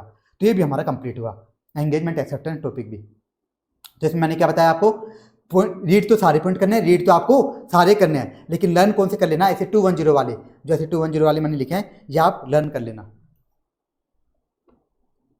तो ये टॉपिक कंप्लीट हुआ, एकदम इजी सा टॉपिक है। अब आ जाओ next topic, planning and performing the engagement. कि अभी एंगेजमेंट करनी कैसे है, करनी कैसे वो हम देखने जा रहे हैं। सबसे पहले तो क्या देखेगा, ये देखेगा assess whether applicable criteria are suitable, ये देखेगा कि जो क्राइटेरिया वो सुटेबल तो है ना। अब यहाँ पे आपको डाउट आ रहा होगा, सर ये बात तो हमने ऊपर भी देखी थी, देखो यहाँ पे कि क्राइटेरिया सुटेबल तो है ना, यहाँ पे भी देखी थी। तो देखो एंगेजमेंट एक्सेप्टेंस, मतलब एंगेजमेंट एक्सेप्ट करने से पहले तो यहाँ पे ये क्या कर रहा था, मैनेजमेंट से बस डिस्कस कर रहा था, इंक्वायरी कर रहा था, पूछ रहा था कि आपने जो परफॉर्मा फाइनेंशियल इन्फॉर्मेशन बनाई है वो एज पर क्राइटेरिया तो बनाई है ना, एज पर सुटेबल क्राइटेरिया तो बनाई है ना, वहाँ पे तो डिस्कस कर रहा था। अब यहाँ पे क्या करेगा, एक्चुअल में चेक करेगा। अब यहाँ पे क्या करेगा, जो सीए एक्चुअल में चेक करेगा कि जो परफॉर्मा फाइनेंशियल इन्फॉर्मेशन बनाई गई है वो एज पर सुटेबल क्राइटेरिया तो बनाई गई है ना, सीबी गाइडलाइंस के अकॉर्डिंग बनाई गई है ना। तो ये एक्चुअल में चेक करेगा। अब देखो इसे क्या क्या करना है। सबसे पहले हम क्या काम करते हैं बताओ, सबसे पहले हम ऑडिट में क्या करते हैं, रिस्क कैलकुलेट करते हैं। यहाँ पे भी हम रिस्क कैलकुलेट करेंगे, क्या देखेंगे, अंडरस्टैंडिंग लेंगे, understanding of how responsible party has compiled the PFFI, कि जो मैनेजमेंट ने, रेस्पॉन्सिबल पार्टी मतलब मैनेजमेंट ने, कि मैनेजमेंट ने जो परफॉर्मा फाइनेंशियल इन्फॉर्मेशन बनाई है किसी लल्लू पंजू से बनवाई है या एक्सपीरियंस बंदे से बनवाई है। अगर मान लो मैनेजमेंट ने pro forma financial information Lallu Panju से बनवाई है तो वहाँ पे क्या होगी, वहाँ पे रिस्क ज़्यादा होगी। लेकिन अगर मैनेजमेंट ने एक्सपीरियंस बंदे से परफॉर्मा फाइनेंशियल इन्फॉर्मेशन बनवाई है तो यहाँ पे रिस्क बहुत कम होगी। उसके बाद क्या करेगा, मैटेरियलिटी कैलकुलेट करेगा। बताओ जब रिस्क कम होती है तो बताओ क्या करते हैं हम, रिस्क कम होती है तो कम मेहनत करते हैं, यानी हम मैटेरियलिटी का लेवल ज्यादा रखते हैं, मैटेरियलिटी का अमाउंट ज्यादा रखते हैं ताकि कम मेहनत हो। तो इसी तरह से क्या करेगा, सीए क्या करेगा, अगर मान लो रिस्क कम है तो मैटेरियलिटी ज्यादा रखेगा, और रिस्क ज्यादा है, रिस्क ज्यादा तो हम क्या करते हैं, ज्यादा चेकिंग, यानी मैटेरियलिटी का अमाउंट हम कम रखते हैं। तो अगर सीए को लगता है कि पीएफएफआई में क्या है, अगर रिस्क ज्यादा है तो मैटेरियलिटी का अमाउंट कम रखेगा। अब देखो नेक्स्ट 4 पॉइंट एकदम इजी हैं। यहाँ पे ये क्या करेगा, कुछ भी नहीं करना है, इसे क्या करना है, मैनेजमेंट का जो जो काम थे ना उनको चेक करेगा। बताओ मैनेजमेंट का काम क्या था पीएफआई में, ये देखना, सबसे पहले सोर्स उठाना कि मैं अनएडजस्टेड फाइनेंशियल इन्फॉर्मेशन कौन सी उठाऊं, फिर डाटा एक्सट्रैक्ट करना। तो ये देखेगा कि जो अनएडजस्टेड फाइनेंशियल इन्फॉर्मेशन उठाई गई है परफॉर्मा फाइनेंशियल इन्फॉर्मेशन बनाने के लिए वो तो सही उठाई गई ना, वो तो गलत नहीं उठा ली, और जो इन्फॉर्मेशन एक्सट्रैक्ट करी गई है वो तो एज पर सीबी गाइडेंस करी गई है ना, फिर जो परफॉर्मा एडजस्टमेंट करे गए हैं वो तो सही से करे गए ना, और लास्ट में जो प्रेजेंटेशन वगैरह करी गई है वो तो सही करी गई ना। एकदम सेम पॉइंट आएंगे, देखना क्या देखेगा, ये obtain evidence about appropriateness of source, कि जो अनएडजस्टेड फाइनेंशियल इन्फॉर्मेशन है उसका सोर्स तो अप्रोप्रिएट है ना। ऐसा तो नहीं कि ऑडिटेड वाली अनएडजस्टेड फाइनेंशियल इन्फॉर्मेशन अवेलेबल थी फिर भी मैनेजमेंट क्या कर रहा है, अनऑडिटेड क्या उठा रहा है, अनऑडिटेड अनएडजस्टेड फाइनेंशियल इन्फॉर्मेशन उठा रहा है। और देखेगा कि बताओ अनएडजस्टेड फाइनेंशियल इन्फॉर्मेशन कौन सी ईयर की उठानी थी, बताओ मैनेजमेंट को, हमारे एग्जांपल में फाइनेंशियल ईयर 25-26। तो ऐसा तो नहीं कि मैनेजमेंट ने गलती से unadjusted financial information financial year 22-23 की उठा लिया, ऐसा तो नहीं किया। तो ये सीए को देखना, ये सारी चीजें चेक करनी है, ये चीजें चेक करनी है। और फिर क्या देखेगा कि मैनेजमेंट ने जो इन्फॉर्मेशन है वो अप्रोप्रिएटली एक्सट्रैक्ट तो करिए ना, अनएडजस्टेड फाइनेंशियल इन्फॉर्मेशन थे सारी की सारी रेलिवेंट इन्फॉर्मेशन एक्सट्रैक्ट तो कर लेना एज पर सीबी गाइडलाइन, ये चेक करेगा। और क्या देखेगा कि मैनेजमेंट ने अप्रोप्रिएट परफॉर्मा एडजस्टमेंट तो कर दिए ना, और जो प्रेजेंटेशन है वो तो एकदम सही करिए ना, presentation disclosure as per SEBI guideline तो किया है ना। तो ये हमारे कंप्लीट हो गए। तो ये एकदम सेम पॉइंट है। तो ये जो पॉइंट है इसके अंदर आपको याद करने ही करने हैं, ये जो 4 पॉइंट है तो आपको याद करने ही करने, क्योंकि ये पॉइंट एकदम ईजी है। क्योंकि जब आप यहाँ पे स्टेप्स याद करोगे ना, जैसे आप यहाँ पे स्टेप्स याद करोगे कि मैनेजमेंट को परफॉर्मा फाइनेंशियल इन्फॉर्मेशन कैसे बनानी होती है, जैसे आप ये स्टेप्स याद करोगे तो ये 4 पॉइंट्स आपको अपने आप याद हो जाएंगे, अपने आप ही याद हो जाएंगे इस कारण से। अब देखो बाकी पॉइंट, नेक्स्ट पॉइंट क्या है, क्या रीड अदर इन्फॉर्मेशन रीड कर लेगा। अदर इन्फॉर्मेशन क्या होती है, याद करो ऐसे 720 में हम देखते हैं, वो है अदर इन्फॉर्मेशन। तो देखेगा कि अदर इन्फॉर्मेशन के अंदर जो इन्फॉर्मेशन आ रही है और परफॉर्मा फाइनेंशियल इन्फॉर्मेशन में जो इन्फॉर्मेशन आ रही है इसमें कोई मैटेरियल इनकंसिस्टेंसी तो नहीं है ना, ये क्या कर लेगा। और लास्ट में क्या ले लेगा, रिटर्न रिप्रेजेंटेशन ले लेगा। मैनेजमेंट को बोलेगा कि लिख करके दे कि तूने जो पीएफएफआई बनाई है परफॉर्मा फाइनेंशियल इन्फॉर्मेशन ये एज पर सीबी गाइडलाइंस बनाई है ना, और पीएफआई के अंदर अप्रोप्रिएट परफॉर्मा एडजस्टमेंट तो किए है ना, ये लिखवा करके ले लेगा। इतना सिंपल सा काम करना है। तो ये टॉपिक भी हमारा कंप्लीट हुआ, और उसमें मैंने आपको बता दिया कि ये 4 पॉइंट तो आपको याद करने ही करने हैं, और बाकी पॉइंट आप रीड कर लेना, करना भी चाहो तो ये क्या 2 पॉइंट एक्स्ट्रा याद कर लेना। अब देखो यहाँ पे आई थी नहीं, परफॉर्मा एडजस्टमेंट की भी डेफिनेशन दे रखी है। क्या होता है परफॉर्मा एडजस्टमेंट, वो एडजस्टमेंट जो ये दर्शाते हैं कि अगर ये जो डीमर्जर हुआ है या मर्जर हुआ है अगर ये पहले हो जाता तो इसका क्या इंपैक्ट आता। कितनी सिंपल सी डेफिनेशन है। और दूसरा क्या बोला कि जो परफॉर्मा एडजस्टमेंट होनी चाहिए भी क्या होनी चाहिए, कंसिस्टेंट विद एप्लीकेबल एफआरएफ होनी चाहिए, कंसिस्टेंट विद एप्लीकेबल एफआरएफ। इसका मतलब क्या होता है, इसका एग्जांपल मैं एकदम डिटेल में रेगुलर लेक्चर में लेता हूं, यहाँ पे पॉसिबल नहीं हो पाएगा, बस आप इतना ध्यान रखना परफॉर्मा एडजस्टमेंट कैसे होनी चाहिए, कंसिस्टेंट विद एप्लीकेबल एफआरएफ होनी चाहिए। तो इस पे आईसी अलग से पूछ भी लेता है परफॉर्मा एडजस्टमेंट की डेफिनेशन कि परफॉर्मा एडजस्टमेंट में क्या इंक्लूड होता है। तो ये भी हमारा कंप्लीट हो, एकदम सिंपल सा टॉपिक है, प्लानिंग एंड परफॉर्मिंग। अब आ जाओ नेक्स्ट, ओपिनियन ऑन पीएफएफआई। तो यहाँ पे 2 ओपिनियन होते हैं, या तो अनमोडिफाइड या फिर मॉडिफाइड ओपिनियन। अब बताओ अनमोडिफाइड ओपिनियन कब देगा सीए? परफॉर्मा फाइनेंशियल इन्फॉर्मेशन पे सीए अनमोडिफाइड ओपिनियन कब देगा? जब सीए को लग रहा है कि जो परफॉर्मा फाइनेंशियल इन्फॉर्मेशन है ये एज पर एप्लीकेबल क्राइटेरिया बनाई गई है, तब देगा। तो ये लिखा गया है कि सीए अनमोडिफाइड ओपिनियन कब देगा? जब परफॉर्मा फाइनेंशियल इन्फॉर्मेशन कैसे बनाई गई है? As per applicable criteria. और मॉडिफाइड ओपिनियन बताओ कब देगा? यानी जब सीए को लगा चेक करने के बाद कि जो परफॉर्मा फाइनेंशियल इन्फॉर्मेशन है वो एज पर सेबी गाइडलाइंस के अकॉर्डिंग नहीं है, तब वो क्या देगा? Modified opinion. लेकिन यहाँ पे एक खेल है, वो खेल आप देखो। अब यहाँ पे एक चीज लिखी हुई है, इफ लो रेगुलेशन, यहाँ पे किसकी बात हो रही है? सेबी लो रेगुलेशन की। किसकी? सेबी लॉज एंड रेगुलेशन की। Flow regulation permit the publication of prospectus containing the modified opinion, तो क्या दे देगा? Modified opinion. इसका क्या मतलब है? इसको समझो, इसका क्या मतलब है। मान लो सेबी ने क्या कर रखा है? सेबी ने क्या कर रखा है? सेबी ने परमिट कर रखा है, सेबी ने आपको अलाउ कर रखा है कि अगर मान लो परफॉर्मा फाइनेंशियल इन्फॉर्मेशन पे सीए ने अगर क्या दिया है? मॉडिफाइड ओपिनियन दिया है। सेबी ने बोल रखा है कि परफॉर्मा फाइनेंशियल इन्फॉर्मेशन पे अगर सीए मॉडिफाइड ओपिनियन भी दे देते ना, तो भी सेबी ने बोल रखा है मैनेजमेंट को, क्या आप क्या कर सकते हो? अपने प्रोस्पेक्टस को पब्लिश कर सकते हो। अगर सेबी ने ऐसा बोल रखा है, परमिट कर रखा है कि अगर मान लो किसी सीए ने परफॉर्मा फाइनेंशियल इन्फॉर्मेशन पे क्या दिया है? मॉडिफाइड ओपिनियन दिया है, उसके बावजूद भी आप क्या कर सकते हो? अपना प्रोस्पेक्टस पब्लिश कर सकते हो। तो इस केस में सीए क्या करेगा? अगर कोई गलती होगी क्या दे देगा? मॉडिफाइड ओपिनियन दे देगा। पहले तो जाके मैनेजमेंट को बोलेगा कि भाई तुम गलतियां सही कर दो। मैनेजमेंट से नहीं करता, टीसीडब्ल्यू को जाके बोलेगा, वो भी सही नहीं करता, क्या दे देगा? आराम से मॉडिफाइड ओपिनियन। लेकिन मान लो सेबी ने परमिट नहीं कर रखा, सेबी ने बोल रखा है कि अगर मान लो पीएफएफआई पर, सेबी ने बोला कि पीएफएफआई पर अगर सीए ने मॉडिफाइड ओपिनियन दे रखा है, मान लो सेबी ने बोल रखा है कि अगर मान लो परफॉर्मा फाइनेंशियल इन्फॉर्मेशन पे अगर सीए ने मॉडिफाइड ओपिनियन दे दिया तो आप अपना प्रोस्पेक्टस पब्लिश ही नहीं कर सकते। अगर ऐसा केस है ना, अगर ऐसा वाला केस है, अगर मान लो लो एंड रेगुलेशन ने परमिट ही नहीं कर रखा, सेबी ने परमिट ही नहीं कर रखा प्रोस्पेक्टस का पब्लिश करना, तो इस केस में सीए क्या करेगा? इस केस में सीए सबसे पहले जाके क्या करेगा? मैनेजमेंट को बोलेगा कि तुम्हारे जो परफॉर्मा फाइनेंशियल इन्फॉर्मेशन में गड़बड़ियां हैं इनको करेक्ट कर दे। और अगर मैनेजमेंट करेक्ट नहीं करता तो इस केस में सीए मॉडिफाइड ओपिनियन नहीं देगा। इस केस में सीए क्या करेगा? छोड़ के चला जाएगा, एंगेजमेंट क्या करेगा? छोड़ के ही चला जाएगा। तो बस ये आपको ध्यान रखना है। तो क्या बताया मैंने मॉडिफाइड ओपिनियन में कि अगर मान लो सेबी ने बोल रहा परमिट कर रखा है कि अगर मान लो सीए ने क्या कर रखा है? सीए ने परफॉर्मा फाइनेंशियल इन्फॉर्मेशन में मॉडिफाइड ओपिनियन दिया है, तब भी आप क्या कर सकते हो? अपने प्रोस्पेक्टस को पब्लिश कर सकते हो। तो सीए आराम से क्या कर सकता है? मॉडिफाइड ओपिनियन दे सकता है। लेकिन मान लो सीए ने अगर मान लो सेबी ने परमिट नहीं कर रखा, सेबी ने प्रोस्पेक्टस पब्लिश करना परमिट नहीं कर रखा, तो सीए क्या करेगा इस केस में? तो सीए विड्रॉ करके ही चला जाएगा। अगर मैनेजमेंट चेंजेस नहीं करता, तो मैनेजमेंट गलतियां सही नहीं करता, तो सीए क्या करेगा? छोड़ के चला जाएगा। तो ये आपको जरूर ध्यान रखना है, क्योंकि अगर आप ध्यान नहीं रखोगे तो एग्जाम में आया तो आप ये गलत कर दोगे इसका मॉडिफाइड ओपिनियन। और इसकी लैंग्वेज बहुत ईजी है, इसकी लैंग्वेज हार्ड नहीं है कि लैंग्वेज हार्ड हो। लैंग्वेज तो इसकी बहुत ज़्यादा सिंपल है, इस टॉपिक की लैंग्वेज तो बहुत सिंपल है। बस आपको ध्यान रखना है कि यहाँ पे आपको सेबी लॉज एंड रेगुलेशन को भी ध्यान में रखना है, इस खेल को भी ध्यान में रखना है।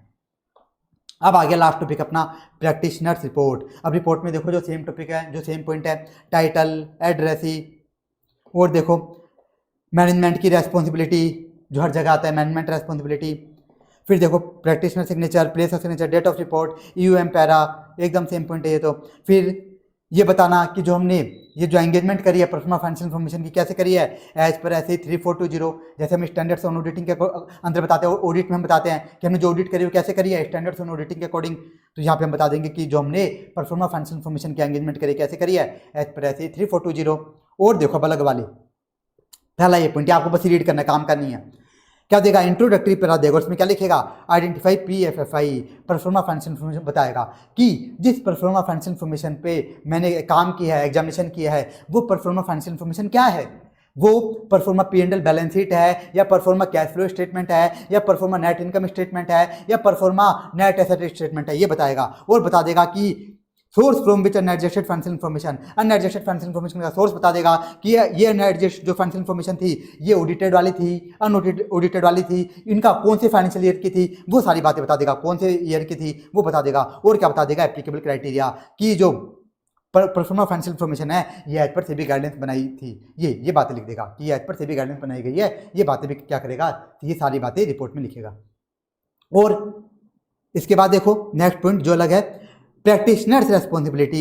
ये भी क्या होता है? हर रिपोर्ट में आता है, ऑडिटर की रेस्पॉन्सिबिलिटी, प्रैक्टिशनर की रेस्पॉन्सिबिलिटी हर रिपोर्ट में। लेकिन यहाँ पे देखो प्रैक्टिशनर की रेस्पॉन्सिबिलिटी में लिखा क्या क्या है? 3 पॉइंट लिखे हैं। पहला पॉइंट एकदम इजी लिखा है कि responsibility is to express opinion whether PFFI compiled as per applicable criteria. साफ साफ बोल देगा सीए कि मेरी रेस्पॉन्सिबिलिटी तो क्या है? मेरी रेस्पॉन्सिबिलिटी तो ओनली परफॉर्मा फाइनेंशियल, ये बताना है कि जो परफॉर्मा फाइनेंशियल इन्फॉर्मेशन है वो एज पर एप्लीकेबल क्राइटेरिया है कि नहीं, ये एग्जामिन करना, ये ओपिनियन देना मेरी रेस्पॉन्सिबिलिटी है। कि जो परफॉर्मा फाइनेंशियल इन्फॉर्मेशन है ये एज पर सेबी गाइडलाइंस है कि नहीं, ये ओपिनियन देना मेरी रेस्पॉन्सिबिलिटी है। अब देखो दूसरी रेस्पॉन्सिबिलिटी, ये भी एकदम लॉजिकल है। जो सी है वो क्या करेगा, साफ साफ लिखेगा रिपोर्ट में कि not responsible for updated the opinion on historical financial statement. साफ बोल देगा कि मेरी रेस्पॉन्सिबिलिटी तो only pro forma financial information as per criteria है कि नहीं, बस ये बताना है, ये ओपिनियन देना है। मेरी रेस्पॉन्सिबिलिटी हिस्टोरिकल फाइनेंशियल स्टेटमेंट पे ओपिनियन को अपडेट करना नहीं है। मतलब जो अनएडजस्टेड फाइनेंशियल इन्फॉर्मेशन थी ना, अनएडजस्टेड फाइनेंशियल इन्फॉर्मेशन पे अपने ओपिनियन को अपडेट करना नहीं है। एग्जाम्पल बताओ, यहाँ पे अनएडजस्टेड फाइनेंशियल इन्फॉर्मेशन क्या थी, ये जो हमारे फाइनेंशियल स्टेटमेंट थे फाइनेंशियल ईयर 25-26, ये क्या थे हमारे अनएडजस्टेड फाइनेंशियल इन्फॉर्मेशन, ये तो थे अनएडजस्टेड फाइनेंशियल इन्फॉर्मेशन, और ये क्या थे, ऑडिटेड भी थे। अब मान लो लास्ट ईयर में इस पे दिया गया था क्या, अनमोडिफाइड ओपिनियन, तो यहाँ पे ये साफ साफ बोलेगा कि ये जो अनएडजस्टेड फाइनेंशियल इन्फॉर्मेशन है इस पे ओपिनियन अपडेट करना, इनको चेक करना, ये मेरी रेस्पॉन्सिबिलिटी नहीं है। मेरी रेस्पॉन्सिबिलिटी तो ओनली परफॉर्मा फाइनेंशियल इन्फॉर्मेशन पे ओपिनियन देना है कि जो परफॉर्मा फाइनेंशियल इन्फॉर्मेशन है वह एज पर क्राइटेरिया बनाए गए थे कि नहीं बनाए गए, बस एज पर क्राइटेरिया है कि नहीं, ये रेस्पॉन्सिबिलिटी है बस मेरी। तो लास्ट पॉइंट एकदम फालतू सा लिखा घुमा फिरा के, ये मैंने आपको स्टार्टिंग बताया भी था, जो क्या लिखा है, note provide any assurance that actual outcome of transaction would be presented. ये बताओ, मैंने आपको स्टार्टिंग बताया था कि परफॉर्मा फाइनेंशियल इन्फॉर्मेशन कभी भी एक्चुअल पोजीशन को रिप्रेजेंट नहीं करती, तो साफ साफ ये बोलेगा कि ये जो परफॉर्मा फाइनेंशियल इन्फॉर्मेशन है ये एक्चुअल पोजीशन को रिप्रेजेंट नहीं करती। इस कारण से इस बात पे मैं एश्योरेंस भी नहीं देता कि एक्चुअल पोजीशन को रिप्रेजेंट करी है, इस बात पे मैं एश्योरेंस भी नहीं देता। तो देखो ये हमने देख लिया प्रैक्टिशनर रेस्पॉन्सिबिलिटी पैरा। तो आप बोलोगे सर ये याद करना है क्या, तो देखो यहाँ पे 3 पॉइंट, आप क्या करना, 2 पॉइंट्स याद कर लेना, इसमें 2 पॉइंट्स, और ये स्टार्टिंग के 2 पॉइंट्स हैं, इनकी लैंग्वेज ही सिंपल है, ये सिंपल है, और लास्ट वाला बस क्या करना, रीड कर लेना, लास्ट वाला बस आप रीड कर लेना, ऐसा करना, रीड हमेशा कर लेना और याद ये 2 पॉइंट कर लेना, ये वाले आपको याद करना है। रिपोर्ट में मैंने देखो अभी तक आपको कुछ नहीं बताया याद करने का, लेकिन यहाँ पे बताया है, ये आपको लर्न करना है, यहाँ पे 2 पॉइंट्स आपको लर्न करने हैं, लर्न 2 पॉइंट्स, और ऊपर वाले जो भी बताए थे अलग पॉइंट वो सिर्फ आपको रीड करने थे, फालतू थे। अब देखो नेक्स्ट ओपिनियन पैरा, अब क्या करेगा बताओ, प्रैक्टिशनर क्या देगा, अपना ओपिनियन देगा, और इसको मैंने डिफरेंट क्यों लगाया, देखो इसको मैंने क्यों बोला डिफरेंट है, ये पॉइंट भी रिपोर्ट में, ओपिनियन तो हर जगह आता है, ओपिनियन पैरा तो हर रिपोर्ट में आता है, लेकिन देखो यहाँ पे ऐसे नहीं, लैंग्वेज भी बता रखी है कि ओपिनियन जब ये देगा, जब ये क्या करेगा, PFFI पर अपना ओपिनियन देगा तो उसकी लैंग्वेज क्या यूज़ करेगा, तो ऐसे ही एग्जाम में आपसे क्या कर सकता है, लैंग्वेज पूछ सकता है। तो आपको ये याद करना पड़ेगा, ये पॉइंट भी आपको याद करना पड़ेगा, इसमें जो 2 पॉइंट है लैंग्वेज के, ये दोनों आपको याद करने हैं। तो क्या लैंग्वेज लिखेगा, देखो 2 लैंग्वेज लिख सकता है कोई सी भी, कि PFFI has been compiled in all material respects on basis of applicable criteria, की जो PFFI बनाई गई है, जो परफॉर्मा फाइनेंशियल इन्फॉर्मेशन बनाई गई है वो एज पर सेबी गाइडलाइंस बनाई गई है, या फिर लिख देगा pro forma financial information has been properly compiled on the basis stated. इस तरह से कोई भी लाइन यूज़ कर देगा, कोई भी लाइन यूज़ करेगा। तो ये आपको याद करना है, या ऐसे ही पूछ सकते हैं आपसे एग्जाम में, तो आपको दोनों लैंग्वेज लिख करके आनी है, दोनों की दोनों, ठीक है, ये ध्यान रखना। तो 2 ही आपको याद करना है रिपोर्ट के अंदर, एक तो प्रैक्टिशनर रेस्पॉन्सिबिलिटी पैरा ये याद करना है, और ये जो ओपिनियन पैरा इसकी लैंग्वेज क्या होगी ये आपको याद करना है, बाकी सब आपको रीड करना है, बस बाकी सब आपको रीड करना है। तो ये हमारा ऐसे ही 3420 भी कंप्लीट हुआ। मैं आपको कुछ क्वेश्चन भी करवा देता हूँ, देखो ऐसे ही 3400, एक तो ये पहला क्वेश्चन ही देख लो, काम की बात पढ़ देता हूँ ताकि स्पीड से हो जाए क्वेश्चन। क्या लिखा है, ऐसे 3400 की बात हो रही है, how do you differentiate A forecast from A projection, forecast में प्रोजेक्शन में क्या डिफरेंस है।